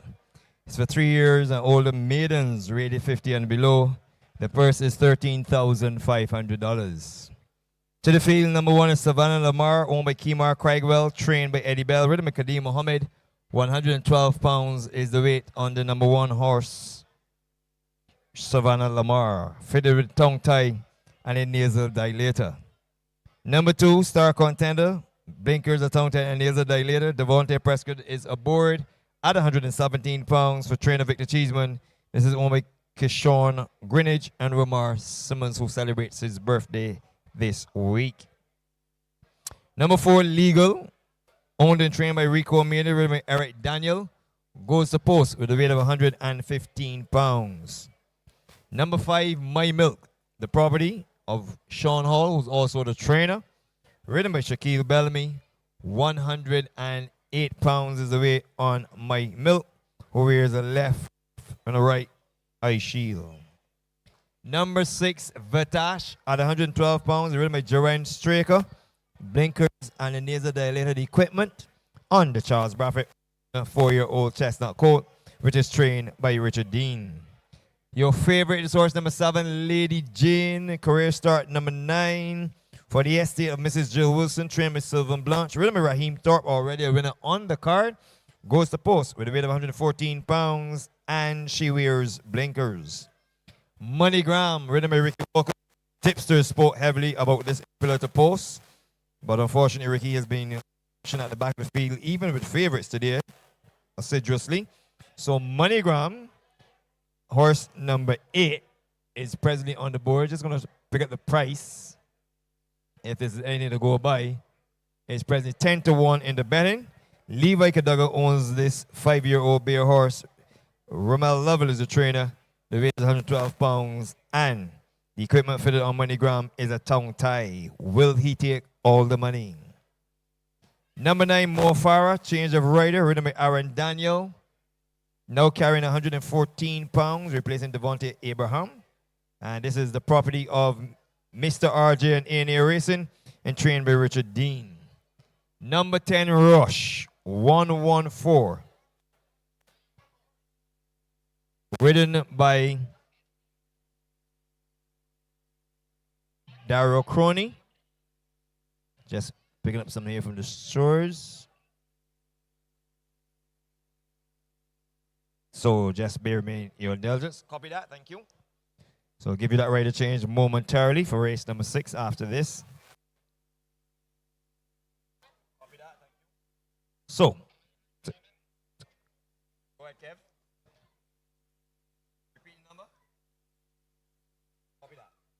Just been informed horse number 9, for which I'm at, has been adjudicated the best turned out horse in number 5, Mo Farah. Number 9, the best turned out horse. Number 10, Rush, gets the services of Darrow Crony, and goes to post at 114 pounds for owner Adam Dean and trainer Richard Dean. Legendary horse number 11, 125 pounds, Gerald Beckers in the irons for Barry Bishop, the owner. Kenny John is your trainer. The equipment to be used, blinkers and a tongue tie. First time starter is horse number 12, Destiny's Child, a 4-year-old chestnut gelding by Corvette out of Walton, owned by Levi Cadogan. So 2 here for Levi Cadogan, trainer Ramel Lovell. This is ridden by Raheem Maynard. Goes to post with a weight of 123 pounds. The young man having claimed 7 from 130. On the outside, Stephen Kelman owns horse number 13, Me or You. Blinks in the tongue tie, her equipment. Ridden by Lester Edwards, 109 pounds. And Tanisha Nichols will give all the instructions to an already successful jockey in Lester Edwards. Ladies and gentlemen, that's the field. This race offers price forecast, trifecta, and the superfecta. It's the 4th leg of the Barbados Lottery Soca 6, and it's the 3rd leg of the Pick 4. And it's a 5th leg of the running daily double. I am going to take horse number 1, Savannah Lamar. I think this one has been going in the right direction. If by any calls today he can be very, very well behaved, conserve that energy that he gives away, loads of energy at the start of the race that have cost him to be a maiden 7 starts later and still to hit the board. If he can be at his best manners today, I am confident that at the board price of 2-1, he is enjoying favoritism. He's never seen this tag before, and this today could be there for Kemar Craigwell. And I want to wish him all the best. Eddie Bell, who's been without a win for quite some time, could also turn it around here as they go off on favorite here with Kadeem Muhammad in the iron. So number 1, Savannah Lamar as my pick. On my second line to chase that one, I'm going to take horse number 5. So I'm just going to deviate a little bit from the favorite. This is one of those races where I think anything can show up. So I like My Milk for owner trainer Sean Hall. The weight is 108 pounds with Shaquille Bellamy. And I'll give you the price as well. Looks the part. And we did saw Sean Hall turn up last race day with Paper Trail. My Milk looks like fresh milk, basically. You know you want your milk fresh. Going down to the post on Post Parade. 12-1, that's a good offer. 107 pounds, 108 pounds. On my third line, I'm going to take horse number 11. On my third line, so I'm going to toss in Legendary. Did have a second over 1,570 meters, but has a 4th as his best effort, her best effort, sorry, when going on the 29th of March behind Elegant, Montu, and My Milk. So I'm placing Legendary on that third line. And to round up my 4, I'm going to take the heavy favorite. Now coming into 5-2, giving away the favorite actually. And the early favorite, which was Lady Jane, horse number 7, with a gutsy second last effort over District behind Red Ribbon, who shocked that day at 14-1. And we will see whether Lady Jane can get the job done. I'm placing her, however, on my 4th line. So the crop over sweet lines handicap 1, 5, 11, and 70 horses are arriving up at the gates. You've got just about 2 minutes on the clock. I'm not going to throw it to the guys in the skies by asking them for their picks because it's a headache for them. The favorite, I know they will all be sweet on the favorite. But I guess at some point in time, it's crop over. It's a sweet line handicap. And I think, for goodness sake, guys, find something that crop over sweet. There's sweet music, sweet food, sweet drinks. Pick a horse that's sweet. Guys. Good afternoon, Lyndon. You said pick a horse that's sweet. So as we go through the field just quickly. I'm going to give you money, Graham, Lyndon. Oh, he's not there. Listen. He's not listening to us. Let's go. Yes. That one again? I'm going to give you money, Graham. I'm going to give you Rush. Rush? Yes, please. All right. I'm waiting on the next 2. Savannah Lamar. I mean, if I'm dealing on spot. Okay, I'm going to give you... Don't be in a rush. Yeah, I'm going to give you the one I told you there just now. I'm giving you Savannah Lamar as well as Money Graham. Those are the 2 that I'm looking to upstage Lady Jane with. I didn't hear your picks, Lord Lyndon, so I'm swiping in the dark. There's a whisper out for star contender spot. I'm not too sure about this. 18-1 price. Yeah, and he is in at the last time I saw star contender was in at 18-1. So if the whisper is out there, I'm definitely the punters have not yet heard it. So the rider of 8 is down, and that is MoneyGram. MoneyGram. So nice better rate. Yeah, Betting race, so I'll give you some prices while the guys get themselves sorted out at the top. Savannah Lamar, number 1, remains the favorite at 9, now coming out to 5-2. We have 9-1 on the outside drawn, Me or You. 19-1 on horse number 2, Star Contender. Number 4, Legal. I'll give you the legal wagering. Present on the board, 35-1, 9-1 on My Milk. Vatash, horse number 6, is in the betting. And at 48-1, 5-2 on Lady Jane, second favorite. MoneyGram, horse number 8, with Ricky Walker in the irons. He's not fired today. Is at 10-1, so maybe he'll turn it out at this price. Mo Farah, with a change of rider to Aaron Daniel, is in at 9-1 when last seen. Now going up to 19-1. Rush is at 6-1, 5-2 on horse number 11, Legendary. Destiny's Choice, a first-time starter. A 4-year-old chestnut Yellow Corvette out of Waltzin is presently positioned about at 41 to 1. And it's either me or you drawn on the outside. The price given for every dollar is $9 for every single dollar. They're going to offer up horse number 8, MoneyGram. I'm going to throw it to the guys, pretty close to the skies.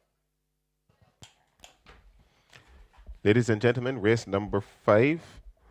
This race goes a distance of 1,100 meters or 5.5 furlongs. Number 1 is Savannah Lamar. Kadeem Mohammed has the leg up 112 pounds. Is the weight in the betting at 5 to 2. And this is your favorite. In at 12 to 1 is number 2, Star Contender. Devontae Prescott is astride 117 pounds is the weight. On to number 4. This is Legal. Eric Daniel has the leg up 115 pounds is the weight. He takes the post and in the betting at 39 to 1. 10 to 1 on number 5. This is My Milk. Shaquille Bellamy is astride 108 pounds is the weight. Number 6 in the betting at 49 to 1 is Vatash.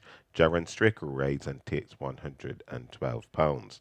Number 7 is Lady Jane. In the betting at 5 to 2, Raheem Thorpe in the irons, 114 pounds is the weight. Number 8 is Money Graham. Ricky Walker is astride, 112 pounds is the weight. He takes the post. And Money Graham is in the betting at 11 to 1. 5 to 2 on number 7. This is Lady Jane is now your favorite as the board changes over. Number 9 is Mo Farah. Aaron Daniel is astride. 114 pounds is the weight. He takes the post and Mo Farah is in the betting now at 16 to 1. Number 10 is Rush. Dario Crony is astride. 114 pounds is the weight. He takes the post and Rush is in the betting at 5 to 1. Number 11 is Legendary. Jarrell Beckles is your rider. 125 pounds is the weight. He takes the post this afternoon. And Legendary is in the betting at 3 to 1. 38 to 1 on number 12. This is your first time starter, Destiny's Choice. Raheem Maynard is astride. 123 pounds is the weight. And rounding out the field at 8 to 1 is number 13, Me Or You. Lester Edwards is astride and takes 109 pounds to post. Ladies and gentlemen, that is your field for race number 5 on this afternoon's program. The Crop Over Sweet Limes Handicap, going a distance of 1,100 meters or 5.5 furlongs. From my vantage point, the loading process is at a pretty advanced stage. We have 3 horses at the back. Now I'm now going to make it 2, and the next voice you would hear is Neil Spotty Gill. Thank you very much, Philip. As we see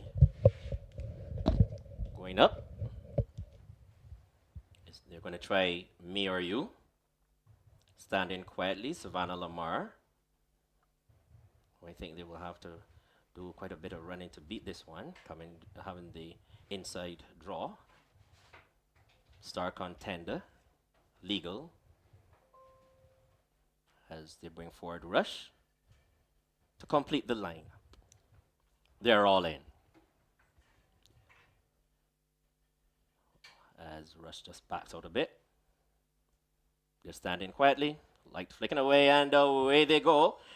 As Destiny's Choice was a little slow to go, but as they race towards the jump, and it is MoneyGram who's going to be the first to lead. On the outside is Mo Farah. Star Contender is the next one through. In between horses is Vatash, and on the outside is Legendary. Savannah Lamar is the next one through, followed by on the outside, that one is Me or You. Lady Jane is there, then comes Legal, and then we have My Milk and Rush at the back of affairs. That's the way they race as they pass the drill hall turn. 25 flat for your opening quarter. And out front is Mo Farah, just by about a length. Legendary goes up now to give him some competition on the outside. Then comes Me or You. Then here comes Lady Jane on the outside. We're looking for a start for Savannah Lamar, not finding him, but he's about in the middle of the field. As they come now to the top of the lane, and it is Legendary who's picked it up, and it is Legendary Legendary on the outside. Mo Farah. Lady Jane is trying desperately, but it looks like Legal, who is going to may very well just get home. League is Legendary. Legendary now by about 2 lengths. Who's going to get home? Legendary wins it now. In second position was Lady Jane. Then came Rush. On the inside was Mo Farah. Then the top 5 was Savannah Lamar. 108 flat. In a moment, the unofficial placings for you.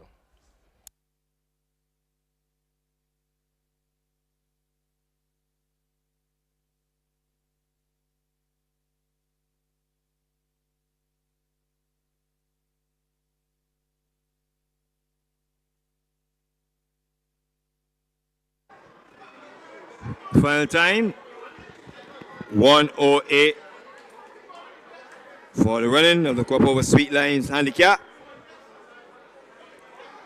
While we wait for the positions to be posted on the board, I can give you the payments for race number 4.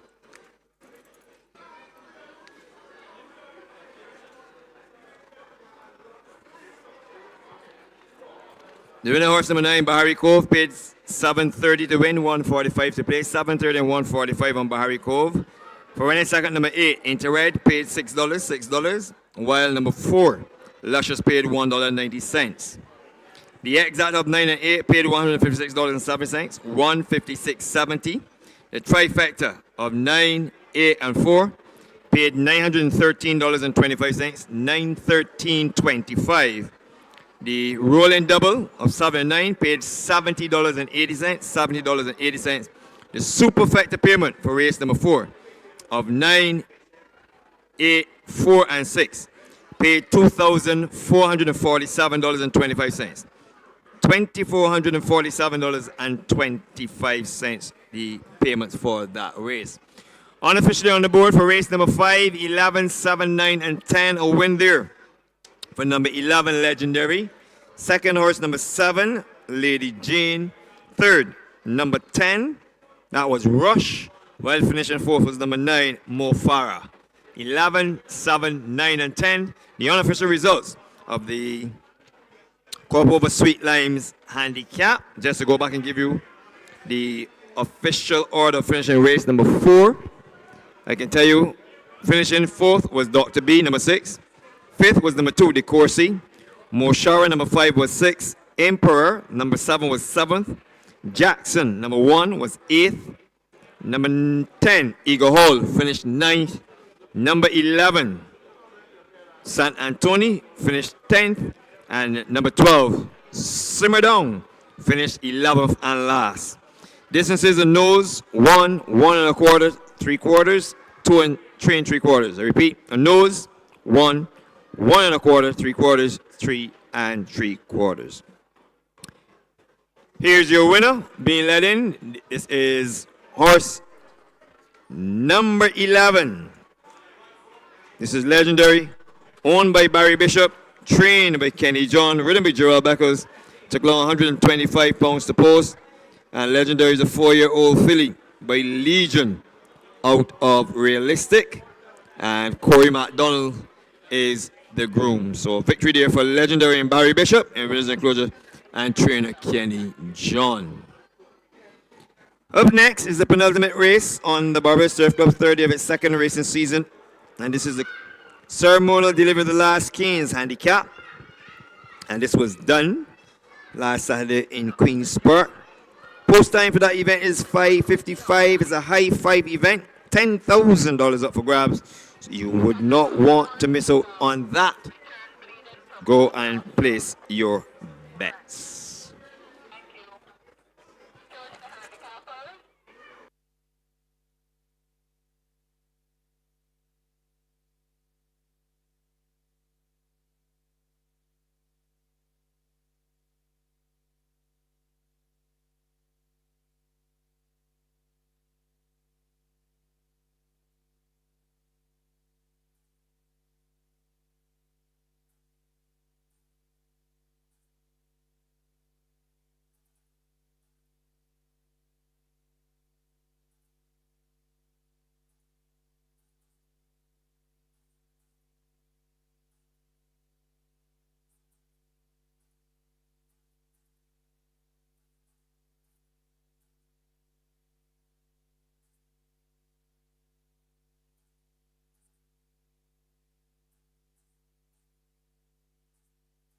waiting for something to settle. The flag is raised, the lights are flashing, and they're racing. And a bit of bumping as they come off the chute and onto the main course. Dr. B is very prominent. Also prominent is Emperor. Simmer down, the favorite is caught 3 wide. That's the leading trio as they cast down with just about a circuit to run. Interred is next, and on the outside of Interred is Bahari Cove. Jackson is on the inside. Then there's the Corsi Luscious running a bit wide, taking Eagle Hall with it. Moshar is on the inside, and San Antonio Trails also going very wide there. Was the favorite Simmer Down with 5 furlongs to go. Opening quarter, 24-4. And Dr. B is the short leader from Emperor Between Horses. Also between horses is Bahari Cove. Simmer Down is towards the outside. And Dr. B just falls away very sharply as going on now is Bahari Cove from Simmer Down. Then there's Emperor. Dr. B is next. Enter Red. The Corsi is down the outside of Jackson as they go past the 3 furlong marker. It is Bahari Cove, the one they'll have to catch, in front by 2.5 lengths. From on the inside, Simmer Down. Enter Red races into third. Dr. B is looking for a way through on the inside with a renewed effort. Also coming with a ground on the outside. Here's Moshara. Luscious is going to be 5 wide. And they're homeward bound. And it's Bahari Cove under right-hand drive. On the outside, Enter Red gets left-handed encouragement. The Corsi staying on the outside. Here's Luscious. It's Bahari Cove on the inside. On the outside, Enter Red. Bahari Cove and Enter Red. Enter Red and Bahari Cove. Very tight between the two. Bahari Cove and Enter Red go by together. Dr. B with a renewed effort may just grab third from Luscious. And the last one home was your pre-race favorite, Simmer Down. And the time, 1:39:01.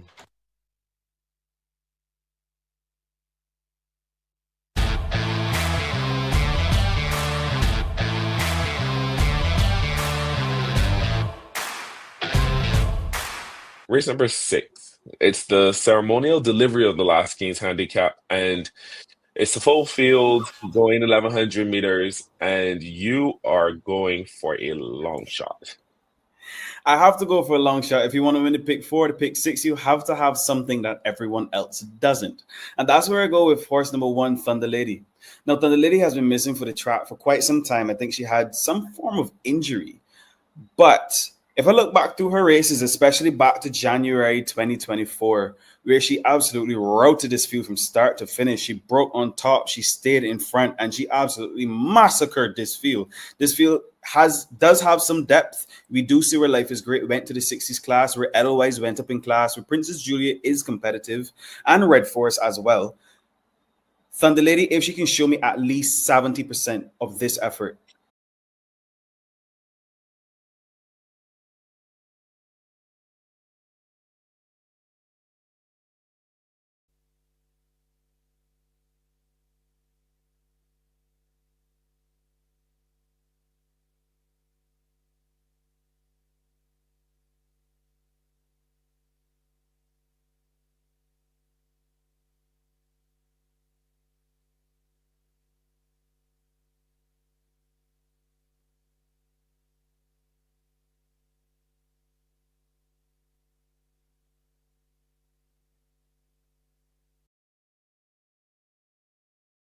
I don't think she's going to be caught. She's easily the fastest in the field. She's easily the classiest filly, but she does miss the form. This is her second form. This is her second start back from injury. And the question is, does she have it in her to give me what's necessary for this race? And what's necessary, I think, is only about 70 to 80%. Oh, wow. So that's a bold claim for me, because I think this field is very deep, and a 70% Thunder Lady is going to really have to run to beat this field. And I'm not sure I feel confident in her form from 18 plus months ago, where horses in this spot have been a little bit more, frequent or recent with their form. And in the replay we just showed with Savannah Lamar was run by Rare Nickel, and that's what I'm going to land on in this spot, I think, with Robert Pearson and Lopez. She's also starting to trend the right direction, and this is just a mare who's as honest as they come. In her last 4 starts, she's won once and been on the board in 2 other starts. I think she gets a really good trip from Thunder Lady, especially, who's definitely going to inject pace into this race. And then you have Fool Me Not, who's going to be coming across, and they're claiming on Fool Me Not. So the base allotted weights will be 103 pounds. So if those two can get into it a little bit, I think this sets up really nicely for Rear Nickel, who finished really well in that last start behind Paper Trail. Even though the speed got away that day, I don't think this speed is going to be as secure because it's so contentious. So I'm going to end up on Rear Nickel, and then Dream Late right to the outside. Same kind of trip. I just think Rear Nickel on this occasion, getting first run, will be the one you want. And Maybe then, taking the 6 pounds away that is a major factor. yeah. So yeah, maybe the 6 pounds helps with the difference. We'll see. And then you are trying to get Ollivander in there as a sneak. The draw for me is just a big turnoff. I can understand where the draw is a turnoff because when we are sprinting, especially what we call quote unquote out in the sand, is a big task to come across, especially when you have a horse that needs the lead, especially when we have a horse that needs to be up on the pace at least. Getting across from the 11 box, as we call it, is quite difficult. But I don't think the pace is genuine enough to stop Ollivander. I think Ollivander does have enough genuine speed. When I look through the fields, Caribbean Kitten, Amaretta, Princess Julius, Social Distance, I don't think any of them are faster than Ollivander. So I think he does have the chance to get across. Even when I look at the two closers, Rare Nickel and Dream Lake, I don't see them stopping him from getting across. Maybe Fool Me Not, but look at Fool Me Not. He's just as wide. That doesn't make a Yeah. difference, does it? Yeah, I think it's going to be hard for Fumi not to, sorry, for Ollivander rather to get across. But as you said, there's not a lot of pace drawn to the inside. The one to very next to him is going to be going forward. So that's going to probably tow him into the race. But I think because of that presence of the other speed, it's going to be hard. So yeah, I'm just going to, you're going to really have to make the move the Thunderly, but best of luck to you with that one. I'm going to write it with Rare Nickel and hope to be lucky with her. Let's see what happens.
So, just before we go into race number, I just want to take this opportunity to offer condolences on the passing of Clyde Wolcott, prominent name, and of course, that is, I normally call him starter, who would normally work assiduously with the assisting with the urine sample on our race days.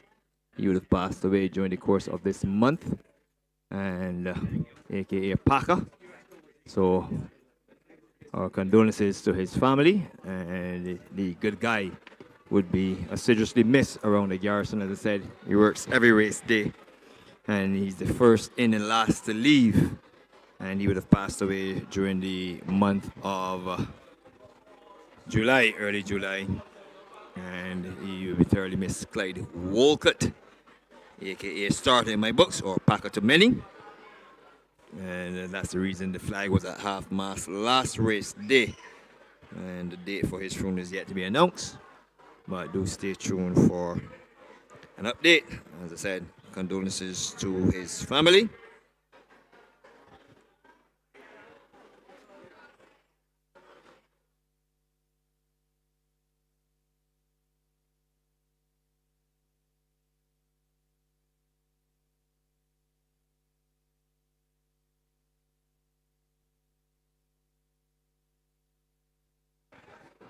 So, we are on to the penultimate race on this, the Barbados Turf Club's third day of its second race of season 2025, entitled the Crop Over Festival Race Day.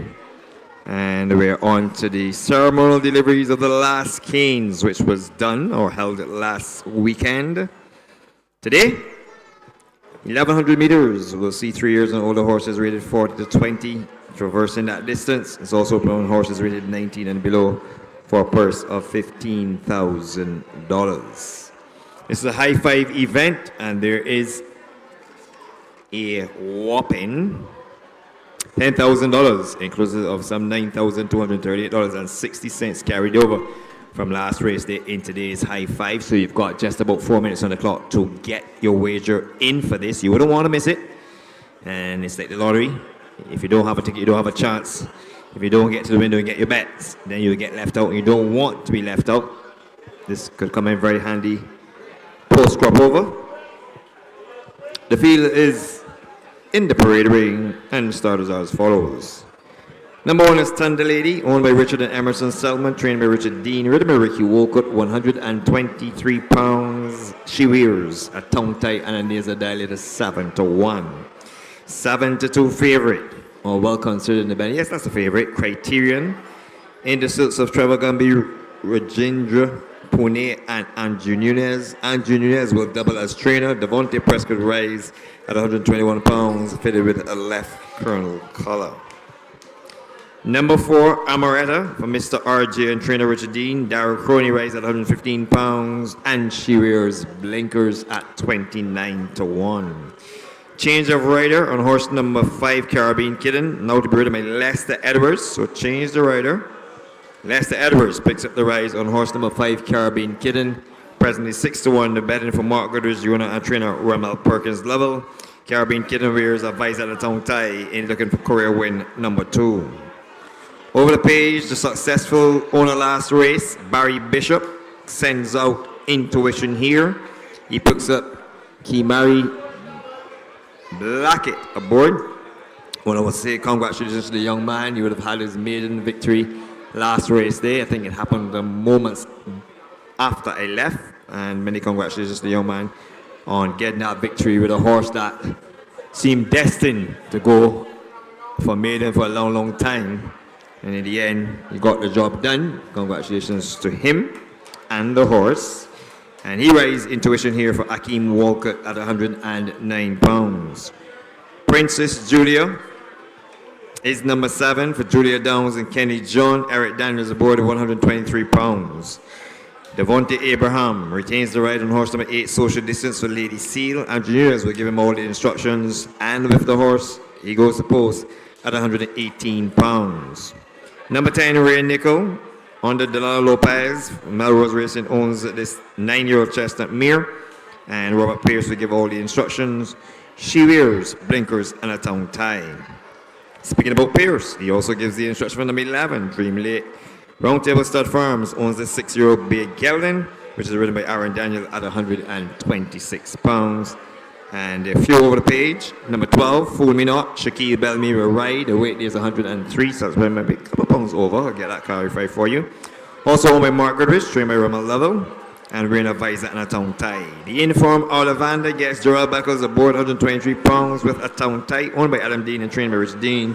And the outsider, Richard Dean, once again sends out number 14, Impeachment. The second runner here from Mr. RJ. This one is ridden by Ray Williams, 123 pounds and fitted with a tongue tie. That's the fee, ladies and gentlemen, for this all-important race, the High Five event, and it promises to be a cracker of an event. Now I'm going to take a victory here for horse number 11, Dream Lake, and I expect this one to tumble towards the end. Last effort finishing 5th, beaten by Northern Lady, Impeachment, and Amazing Jane. Noticeably, Impeachment is in this race, so we'll have to turn the form on Impeachment, but I think this one will finish towards the end of the race.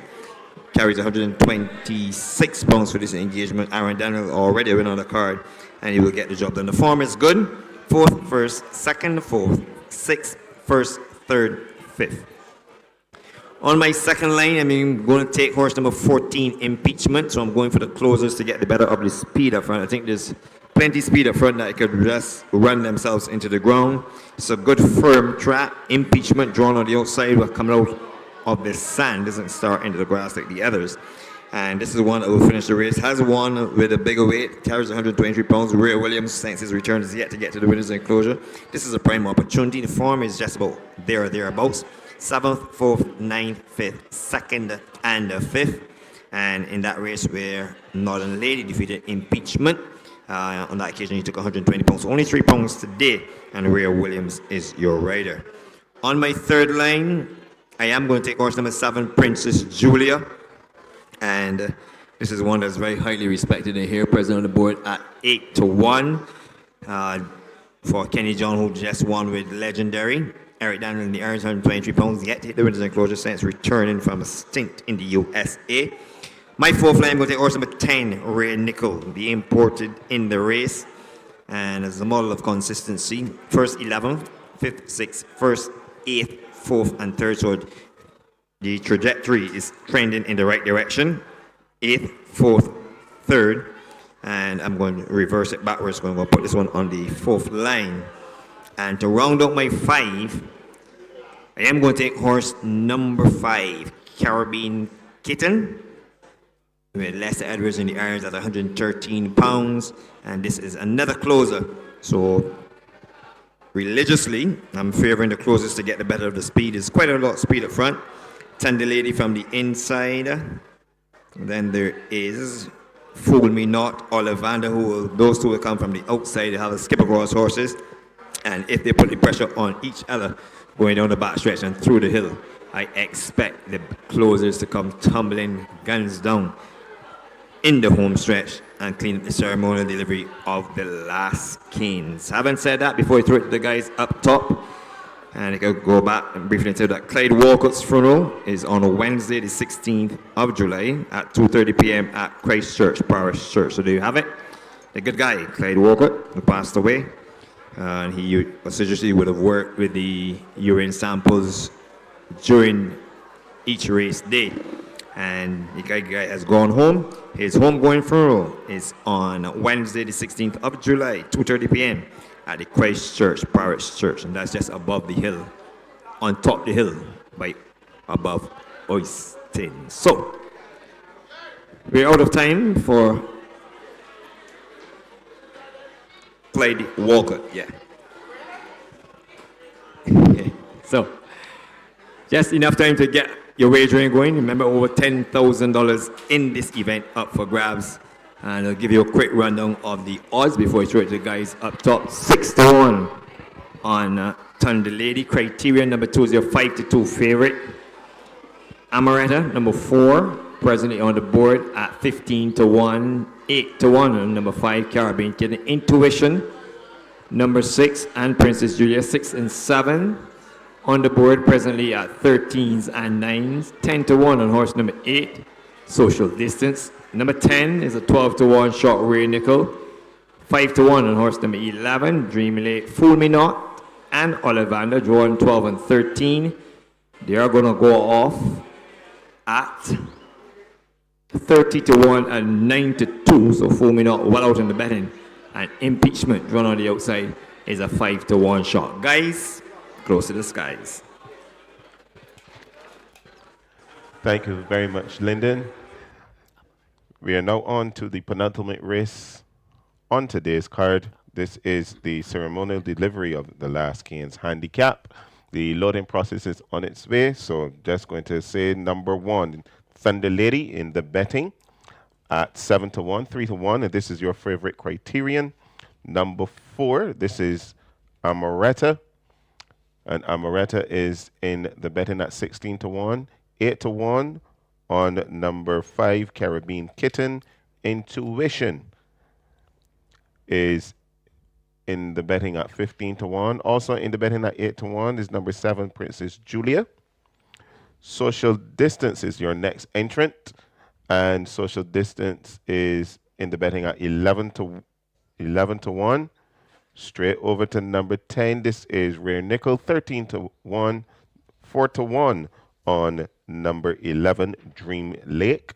Fool Me Not is a bit of an outsider in the betting at 33 to 1 and 9 to 2 on both number 13, Ollivander, and number 14, Impeachment.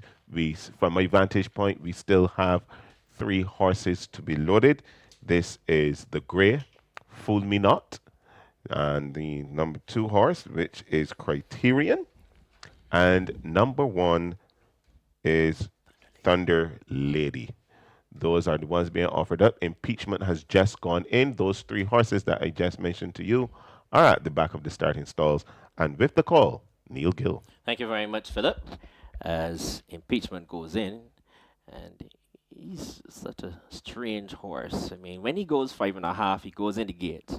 When he goes out by the 9th furlong, he will give them a world of trouble. So, you know, some of these little strange things we pick up on some horses. I mean, I guess they have moods, and like as the individuals, everybody has a mood. Standing quietly, we can see Amaretta. They're going to run Thunder Lady in. She takes a look and she looks away. Caribbean Kitten is standing quietly. Also standing quietly is Intuition, Princess Julia, Social Distance, Rare Nickel in the colors of Melrose Racing, Dream Lake, Ollivander, who's been in pretty good form of late. He's in at 5 to 1. And then we have the Goodrich Grey, Fool Me Not. Last time I checked was in at 33 to 1. See if he will fool the public this afternoon and run a huge race. And Criterion is in at 3 to 1. As they go with Thunder Lady, she goes in. Jock climbs aboard. No, just waiting for Fool Me Not.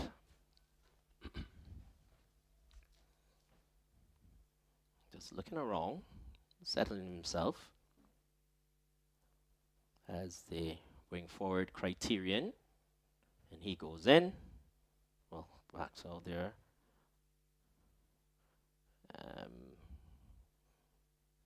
They have him blindfolded. That's Criterion. Fool Me Not goes up and 3 parts in. And not just yet. Just walked out. So Criterion is in, and they're waiting on Fool Me Not in the penultimate race on the card. Thunder Lady, Criterion, Amaretta, Caribbean Kitten, Intuition, Princess Julia, Social Distance, Rear Nickel, Dream Lake, Ollivander, Impeachment. To join the line, fool me not. He's really giving them some trouble here. He goes in. They're all in. It's set for a start.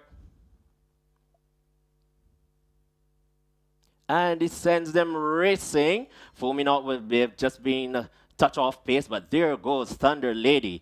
Thunder Lady goes on now by about 2 lengths. Criterion coming across now takes into second position. On the outside, that one running very well is Princess Julia. Caribbean Kitten is along the rails. Ollivander is in about 5th position. Then comes Social Distance. Amoret is the next one through, followed by Rear Nickel. Then we see Intuition. Fool Me Not has caught them. And at the back of affairs is Dream Lake. That's the way the race. 26 flat for the opening quarter. Up front, it is Thunder Lady. The gap has closed a little bit now as Criterion gets ever closer. Then in the 3rd position, we can see Caribbean Kitten. On the outside still is Princess Julia as they race now with just about a furlong and a half to go, and it's still Thunder Lady. On the outer, here comes Caribbean Kitten. Criterion is also bearing down on them. The rail opens up, and here comes Princess Julia with a rattle. And it is Thunder Lady. Here comes on the outside Caribbean Kitten being driven out. Caribbean Kitten will report home. Oh, very well done in the end. Caribbean Kitten wins. Criterion very, very tight there between Princess Julia and Thunder Lady. Amaretta ran through, and they stopped the clock in 107 and 3. In a moment, the unofficial placings for you.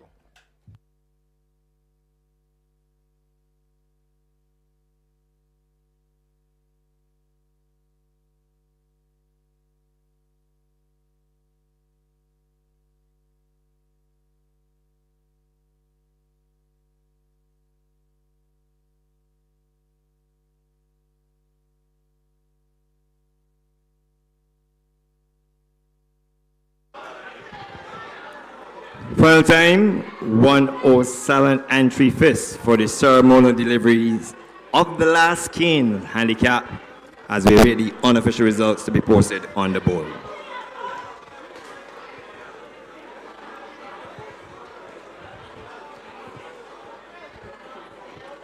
See a couple of youngsters on the track. We're going to ask these youngsters to stay off the track. A couple of youngsters making their way on the track, stay off the track. Some horses go all the way around. For example, there's a horse coming by the 2 furlong marker. So if these youngsters running on the track will just stay off the track. The results on the board, 5, 2, 1, 7, and 4. Once again, please stay off the track. There's a horse coming into the home stretch. The youngsters have absolutely no reason to be on the track. Ask all these youngsters security to get these youngsters off the track as the horse comes up the home stretch. The unofficial results, 5, 2, 1, 7, and 4.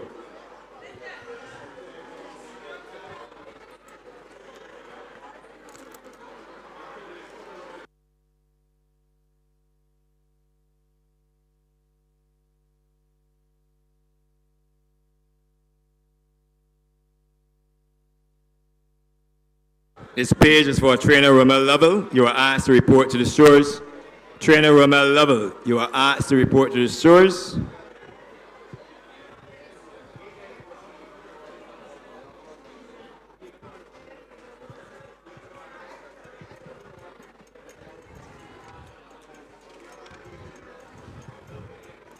While we wait for the winner to come back, let me give you some payments for race number 5.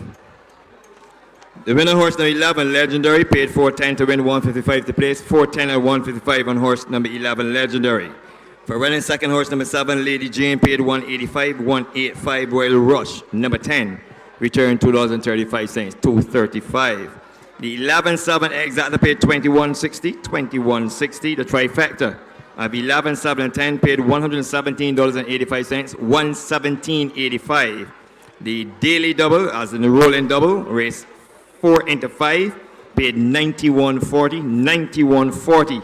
And the superfecta payment for race number 5 paid $1,301.75, $1,301.75. The payment, superfecta payment for race number 5. Looking downstairs, you already see trainer, owner Mark Goodrich, and his guests have gone to collect horse number 5. This is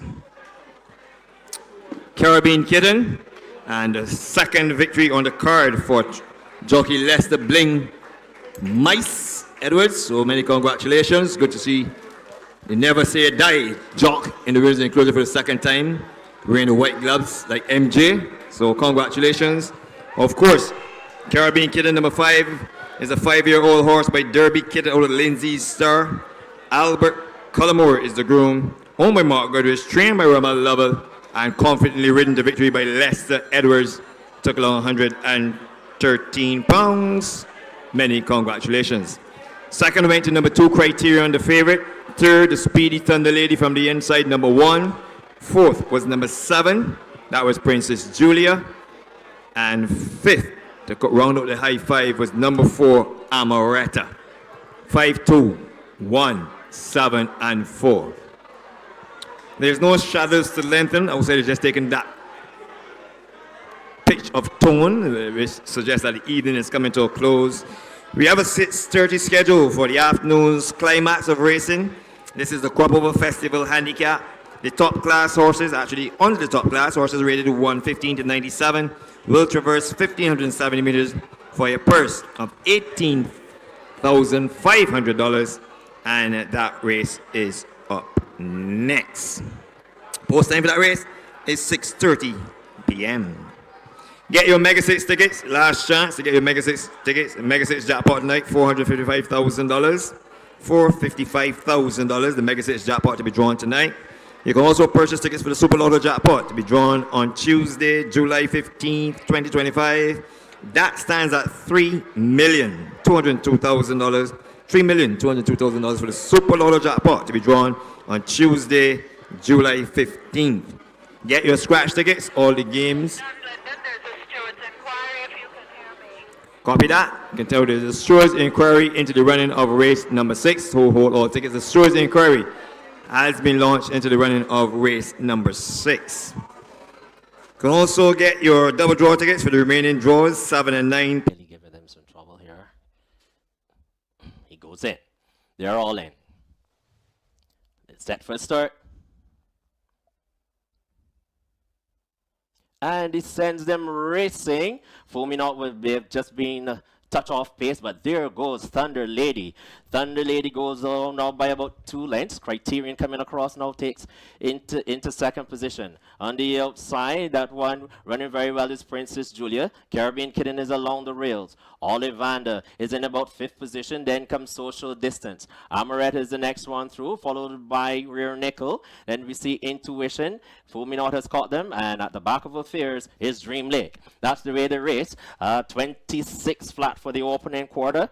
Up front, it is Thunder Lady. The gap has closed a little bit now as Criterion gets ever closer.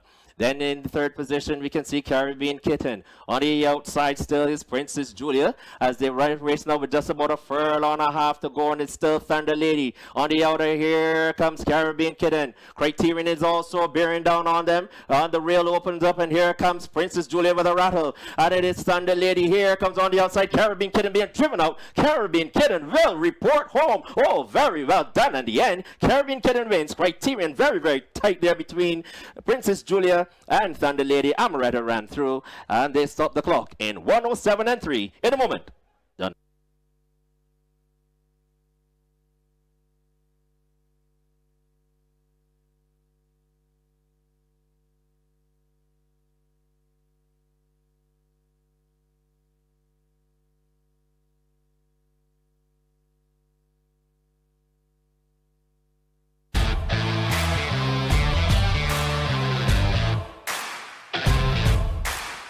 So race 7, the feature, it's the Crop Over Festival Handicap, and it's for the 115s and lowers going a mile. And this is one that's really interesting. You have Sir David Seal with 2, Brilliant News, who's the top horse in the class at 115.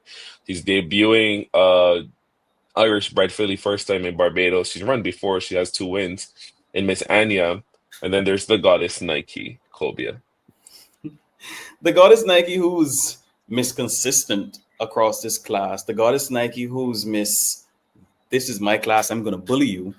The question is with Miss Anya, how good is she? Now, when you're coming from the United States, Ireland, England, etc., coming to Barbados, obviously you need to be able to cement yourself in a particular class. So, as much as you've been able to win against these particular horses, it's difficult to initially tell where you're going to land in Barbados. So, this is where we're going to see whether Miss Anya is way better than what we have, or at least this class is 115 to 97, where she can maybe slot into the 120 to 140, what we call the top class, or is she not as good as these? Does she have to take a step back and maybe face the 90 and lower horses, where she would be facing the likes of Macau, she'd be facing Caspian Sea, and so on and so forth?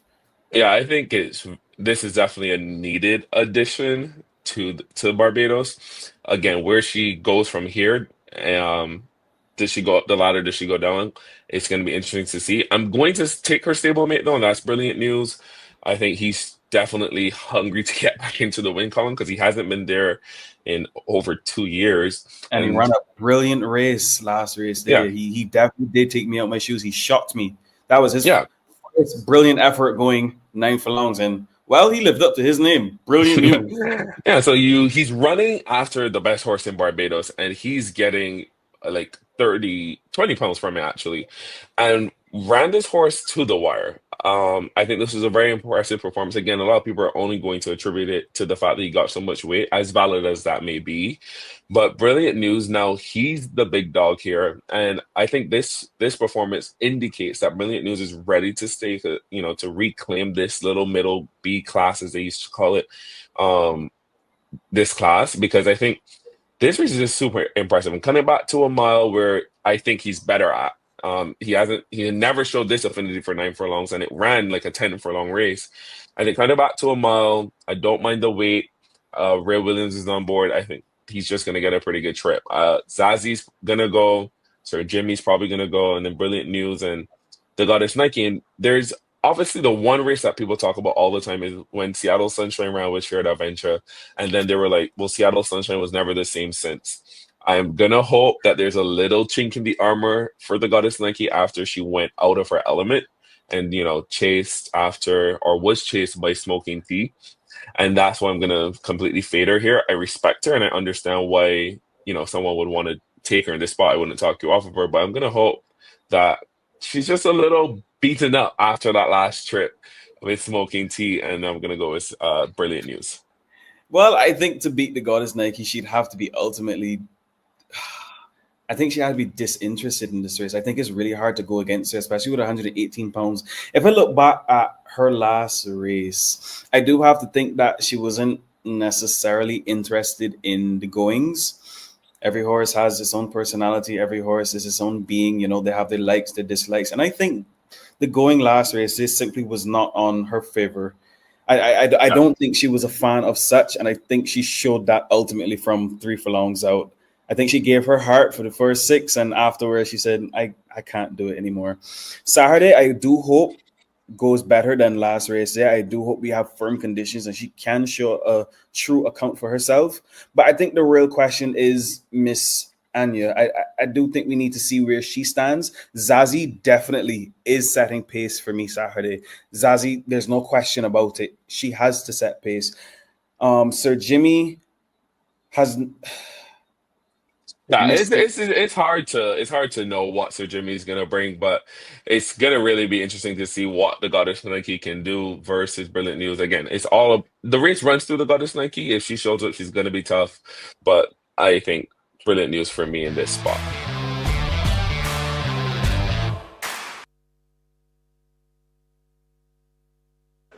And with 16 minutes on the clock, I can tell that race number 5 after the store's inquiry has been declared official. Race 5 has been declared official.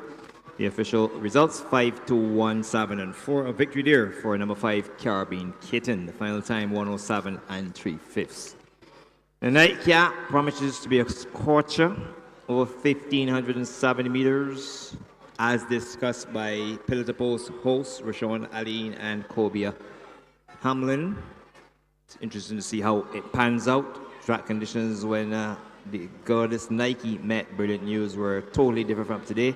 We see the debut of Miss Anya from the powerful Hopefield Stables, which has served the Garrison over, I would say, 6 decades. Some of the best horses from Western Isle, local knowledge, Ibn Chai, Concord Hero, Ben Tom, Sanford Prince. I can go on and go on. Nothing like back in those days, the bungalow.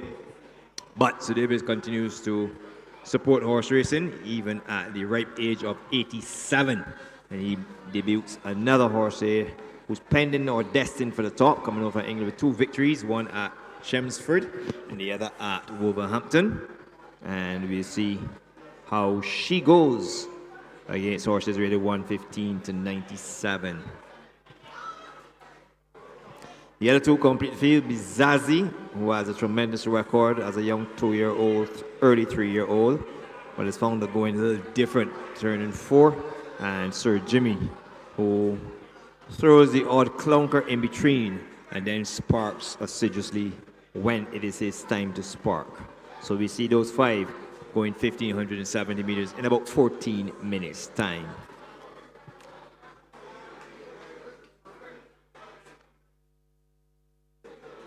Remember, you can get your double draw tickets.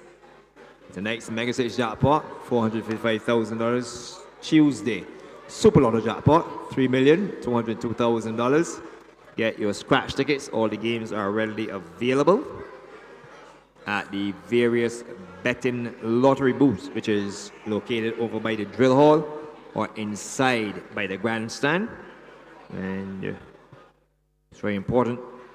Remember, the Barbados Lottery supporters sports, youth, and culture. Supporters of horse racing for a number of years, quite into a couple of decades as well. And you know, it is very, very important, the sponsorship of all sporting disciplines. The next day, for racing at the Garrison Savannah is the Visit Barbados Derby Race Day, which features the 86th edition of the Visit Barbados Derby, a Grade 1 event, the 3rd and final drill of the Barbados Triple Crown. Will we have a dual winner of the Classics this year? Will Nostradamus return? And will she be good enough to take the Barbados Derby? Or can Raconteur make it dual wins in the Midsummer Creole Classic and the Barbados Derby? Or will we have a 3rd winner, 3 respective winners of the Classic for 2025? Entries for that race day will close this coming Wednesday at the office of the Barbados Turf Club, and that is Wednesday the 16th of July. Entries to close for the 86th Visit Barbados Derby Race Day, which comes a-calling on Saturday, July 26th. Talking you down to 12 minutes on the clock to the running of the afternoon's premier race.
Ladies and gentlemen, due to jockey Ray Williams having fallen from impeachment in race number 6, horse number 5, Brilliant News, will now be ridden by jockey A. Daniel.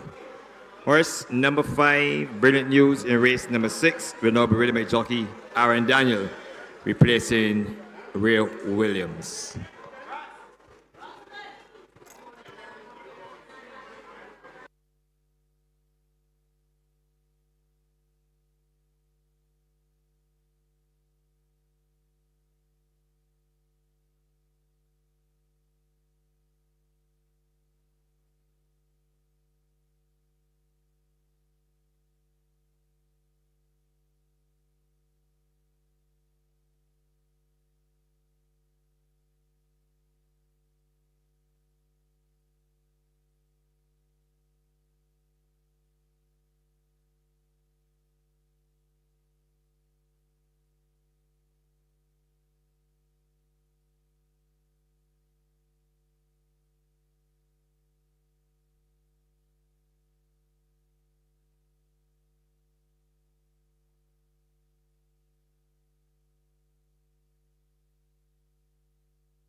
Exactly 10 minutes on the clock to the running of the curtain event.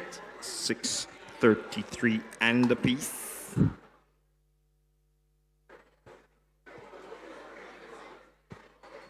Horses pretty much arriving in the parade ring.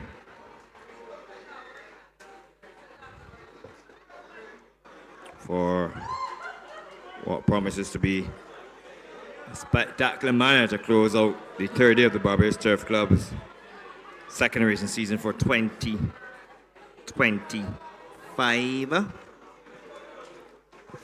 Last chance to get your lottery tickets, $455,000 the Mega Six tonight, the Super Jackpot, to be drawn on Tuesday, the 15th of July, $3,202,000. Get your scratch tickets. All the games are readily available. Get your double draw tickets for draws 7 and 9 tonight. Top up your phones. Both networks are available.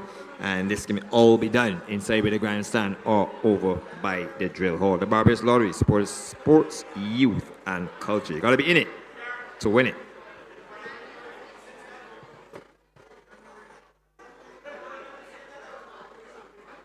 We're on to the Crop Over Festival Handicap, going a distance of 1,570 meters for 3 years and older horses rated 115 to 97 by extension. Is open to horses rated 96 and below. The purse is $18,500. Number 1 is Sir Jimmy, owned by Ian A. Racing and Mr. RJ, trained by Richard Dean, ridden by Delano Lopez, 123 pounds, fitted with the blinkers, a tongue tie, and a nasal dilator. Having started 47 times, Sir Jimmy has been victorious on 6 occasions, supported with 11 seconds and 4 third places. Number 2, Zazie, from the barn of Alicia Cozier, trained by John Mark Cozier, ridden by Kadeem Mohammed, 118 pounds is the weight, and Zazie wears a tongue tie. Successful on 7 occasions from 14 tries. She also has 1 second and 1 third place finish. Number 3, Miss Anya, makes her debut here at the Garrison Savannah. Comes here with a 16-2 record, having won 2 races in the United Kingdom, a handicap race at Wolverhampton, and then having won at Chelmsford, maiden rate for age, and then in the handicap race. Has not raced in 2025, but makes the racing debut here as a 4-year-old bay filly by Cody Beer out of Hymn of Love. And said it's the property of Sir David Seal, the maestro in races at 87 years old. Good afternoon to the maestro. And this is trained by Andrew Nunez with Raheem Thorpe in the irons. Takes it to post 115 pounds, having been bred in Ireland. Number 4 is the Goddess Nike. Ricky Walker aboard, still looking for his first win today. Blinkers and tongue tie, the equipment that she wears for Siobhan Mirage and trainer Rama Perkins Lovell. They go to post with a weight of 118 pounds, and this is yet another favorite. Blinkers and tongue tie, her equipment. And at the outside, Brilliant News gets a change of rider, now to be ridden by Aaron Daniel. Goes to post with a weight of 123 pounds, makes that 125 pounds. And this is the second run here for Sir David Seal and trainer Andrew Nunez. The equipment to be used, a tongue tie. And Brilliant News has 2 victories from 22 tries in Barbados, 6 seconds and 4 third places. Meanwhile, the Goddess Nike, in 4 tries, including the Gold Cup failure, has won twice with 1 third place finish. That's the field, ladies and gentlemen, to bring the curtain to a close. I am going to take horse number 4, the Goddess Nike, 6-5 favorite, with Ricky Walker up. Now he's lost on almost every favorite he's ridden today. This is the final race. This is the last chance to redeem himself. And can't be written off, 118 pounds, and has 2 victories in Barbados, both coming at 1,800 meters. This is the first time that she drops into 1,570 meters. She has campaigned at a shorter trip in Trinidad and Tobago with success, so the distance will not pose a problem today for the Goddess Nike, who gets a trap listed as firm. With 5 minutes on the clock, I'm going to take number 5. Brilliant News comes into your picture. Aaron Daniel in the irons. He won the opener today and looks cool, calm, and collected. The horse looks magnificent, striking quarters in the back. O'Neill Lane, the groom, is giving this one a nice walk down to the start. And the question is, can he collect career win number 3? Had a shot at winning the Gold Cup a couple of years ago. Swung for home on the inside, got Broad Street opened up for him, was unable to go through it, and has struggled more or less to make it against the top class horses, but should be at home here in these 97 to 115 horses. So those two make up the top two. And just going to take a look at the other Hopefield runner.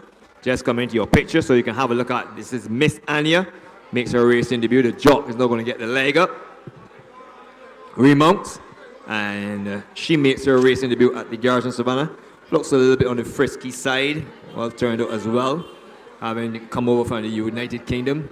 Given a congratulatory pat on the shoulders there by Raheem Torp, who himself has been in the winners enclosure, having won with Drogon earlier. And it'll be interesting to see how the latest runner brought in by racing icon Sir David Seal will fare here, having brought in the likes of No Not Again, Brilliant News, Massaru. And now we have Miss Anya Christian David. And now we have, this one is not a David, we have Miss Anya. So the field making its way down to the start. And with 3 minutes on the clock, let me give you the payments for race number 6, which was declared official or made official by the stewards after that stewards inquiry. Of course, we did have a faller in there in impeachment. Number 14 didn't finish. So the payments for that race, the winner horse number 5, Caribbean Kitten, paid $10.45 to win, $5.25 to place, $10.45 and $5.25 on Caribbean Kitten to place. For running second horse number 2, Criterion, paid $2, while number 1, Thunder Lady, paid $4.45, $4.45. The exacta of 5 and 2 returned $180.20, 180.20. The trifecta of 5, 2, and 1, that is Caribbean Kitten, Criterion, and Thunder Lady, returned $1,954.10, $1,954.10. The rolling double of the winner of race number 5 into 6 returned $2.50. Sorry, returned $115.20, $115.20. The pick 4. Go ahead, Stores.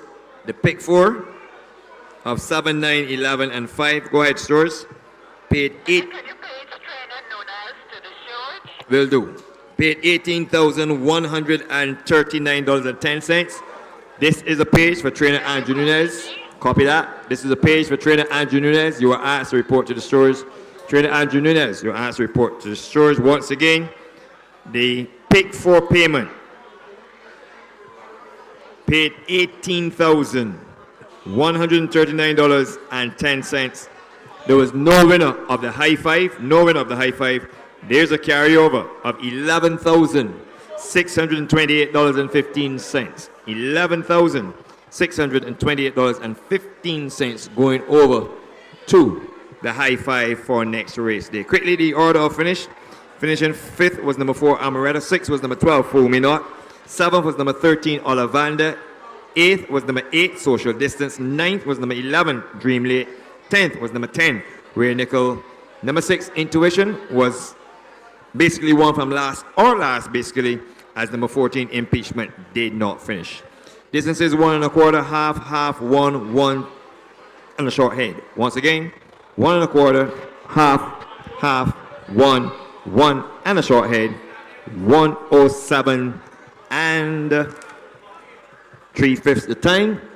And the horses are pretty much just about to go behind at 6:42 and a piece. I'm going to throw it to the guys close to the beautiful night skies. Yes, Lyndon, thank you very much. As the horses are just making their way down to the start for this, the final race on the day's card, the Crawford Festival Handicap. I'm going to take a second to wish my good friend Willie Hines a happy birthday. Sure he'll have a drink or two for me when I'm here at work. Congratulations to the winner of that pick 4. It's a nice payday by any means. As we take a look down at the start, we have horse making her debut to Barbadian racing, and this is Miss Anya. And just take a quick look at her, Philip, before we go over to you. She has been racing in the UK most recently at Wolverhampton, but she did have a win, two wins at the uh, maiden weight for age and handicap at Chelmsford City and Wolverhampton. Uh, she did run a third at Goodwood and a second at Newmarket, so those will augur well for her. Of course, she's uh, owned by Sir David Seal, and we want to wish Sir David and the Hopefield Burn all the luck. They have two in here, the other one being a well-known contender here. Brilliant News. Change the jockey to Aaron Dines, Philip. Yes, And please. I'm just going to go through them quickly well, you for have to you. be very quick because they're actually loaded, almost all of them already. Right. So we're just going to give you the odds, ladies and gentlemen, for the Crop Over Festival Handicap. 6-1 on number 1. This is Sir Jimmy. 3-1 on number 2, Zazie. 7-2 on number 3. This is Miss Anya making her debut. The Goddess Nike is number 4 at 9-5, and your favorite is number 5, Brilliant News, at 6-5. From my vantage point, I can still see Sir Jimmy waiting to be loaded. Looks like we're getting Miss Anya loaded into the starting stalls along with Brilliant News. And Dean, you have the call. Thank you, Philip. For the final race on our day's card,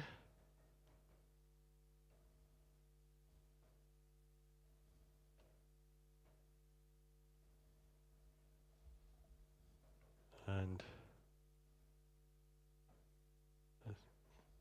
the lights flashing and they're racing, and the Goddess Nike got squeezed badly leaving the starting stalls.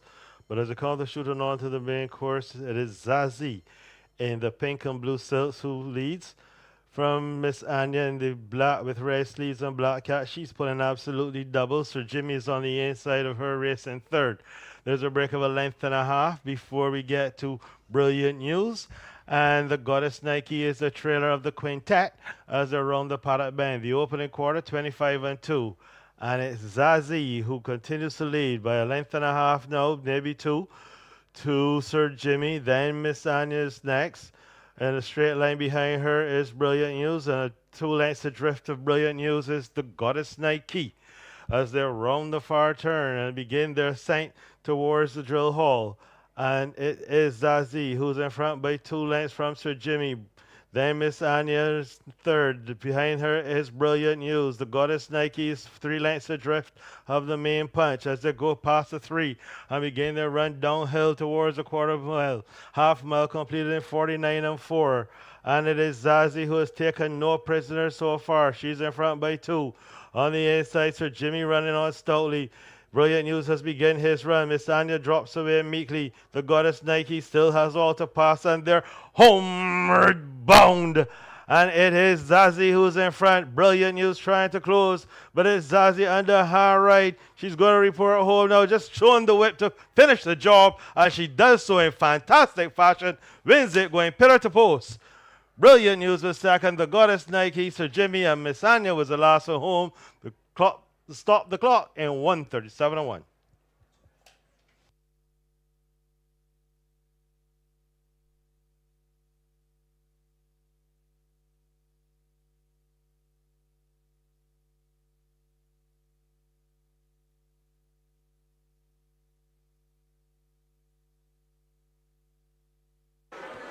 So the final time on the board, 137 and 1/5. Unofficially the results, 254 and 1. A victory there for horse number 2, Zazie, and jockey Kadeem Mohammed. Second, number 5, Brilliant News. Third, number 4, The Goddess Nike. And fourth, horse number 1, Sir Jimmy. The final time, 137 and 1/5.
So while we wait for the winner to come back, we invite you to join us next race day, the 26th of July, for the 86th Visit Barbados Derby Race Day, featuring the Grade 1 86th edition of the Barbados Derby, a Grade 1 event over 2,000 meters. And it's the third jewel of the Barbados Triple Crown. Entries for that race day will close this coming Wednesday, the 15th of July, at the office of the Barbados Turf Club. And as we look downstairs, you can see trainer John Mark Cozier, a happy-looking Kadeem Mohammed, and this is a double for him on the card. Go ahead, stewards. Copy that. This is an urgent page for trainer Richard Dean. You are asked to report to the stewards. Trainer Richard Dean, you are asked to report to the stewards. Here comes the winner of the nightcap, and this is the Crop Over Festival Handicap. The winner, horse number 2, Zazie, being led in by trainer John Mark Cozier. Also down there is John D. Chandler, his very good friend. And of course, Zazie is a 4-year-old bay filly by Practical Joke out of IBOK, owned by Nilicia Cozier, trained by John Mark Cozier, ridden to victory by Kadeem Mohammed. Congratulations to the young man on his double. And the groom is Harry Carter. Finishing in the runners-up position to Zazie, went horse number 5, Brilliant News, from horse number 4. And that is the Goddess Nike, while horse number 3 finished 4th in a race that was run in 1:37 and 1/5.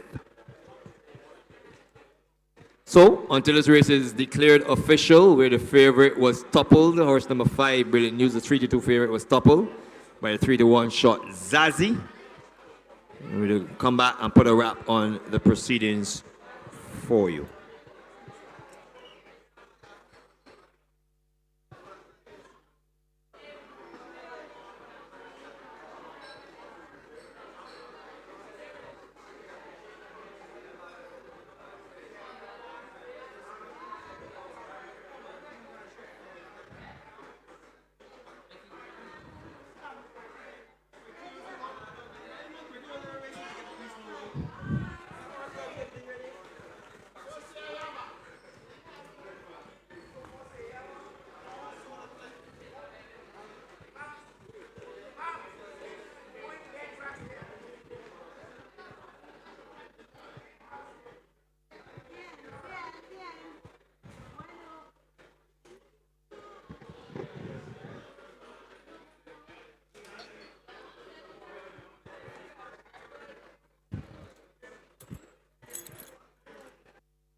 Lights flashing and they're racing, and the Goddess Nike got squeezed badly, leaving the starting stalls. But as they come to shooting on to the main course, it is Zazie in the pink and blue silks who leads. From Miss Anya in the black with red sleeves and black cap, she's pulling absolutely double. Sir Jimmy is on the inside of her, racing third. There's a break of a length and a half before we get to Brilliant News. And the Goddess Nike is the trailer of the quintet as they round the paddock bend. The opening quarter, 25-2. And it's Zazie who continues to lead by a length and a half now, maybe 2, to Sir Jimmy. Then Miss Anya is next. And a straight line behind her is Brilliant News. And 2 lengths adrift of Brilliant News is the Goddess Nike as they round the far turn and begin their ascent towards the drill hall. And it is Zazie who's in front by 2 lengths from Sir Jimmy. Then Miss Anya is third. Behind her is Brilliant News. The Goddess Nike is 3 lengths adrift of the main punch as they go past the 3 and begin their run downhill towards a quarter mile. Half mile completed in 49-4. And it is Zazie who has taken no prisoners so far. She's in front by 2. On the inside, Sir Jimmy running on stoutly. Brilliant News has begun his run. Miss Anya drops away meekly. The Goddess Nike still has all to pass, and they're homeward bound.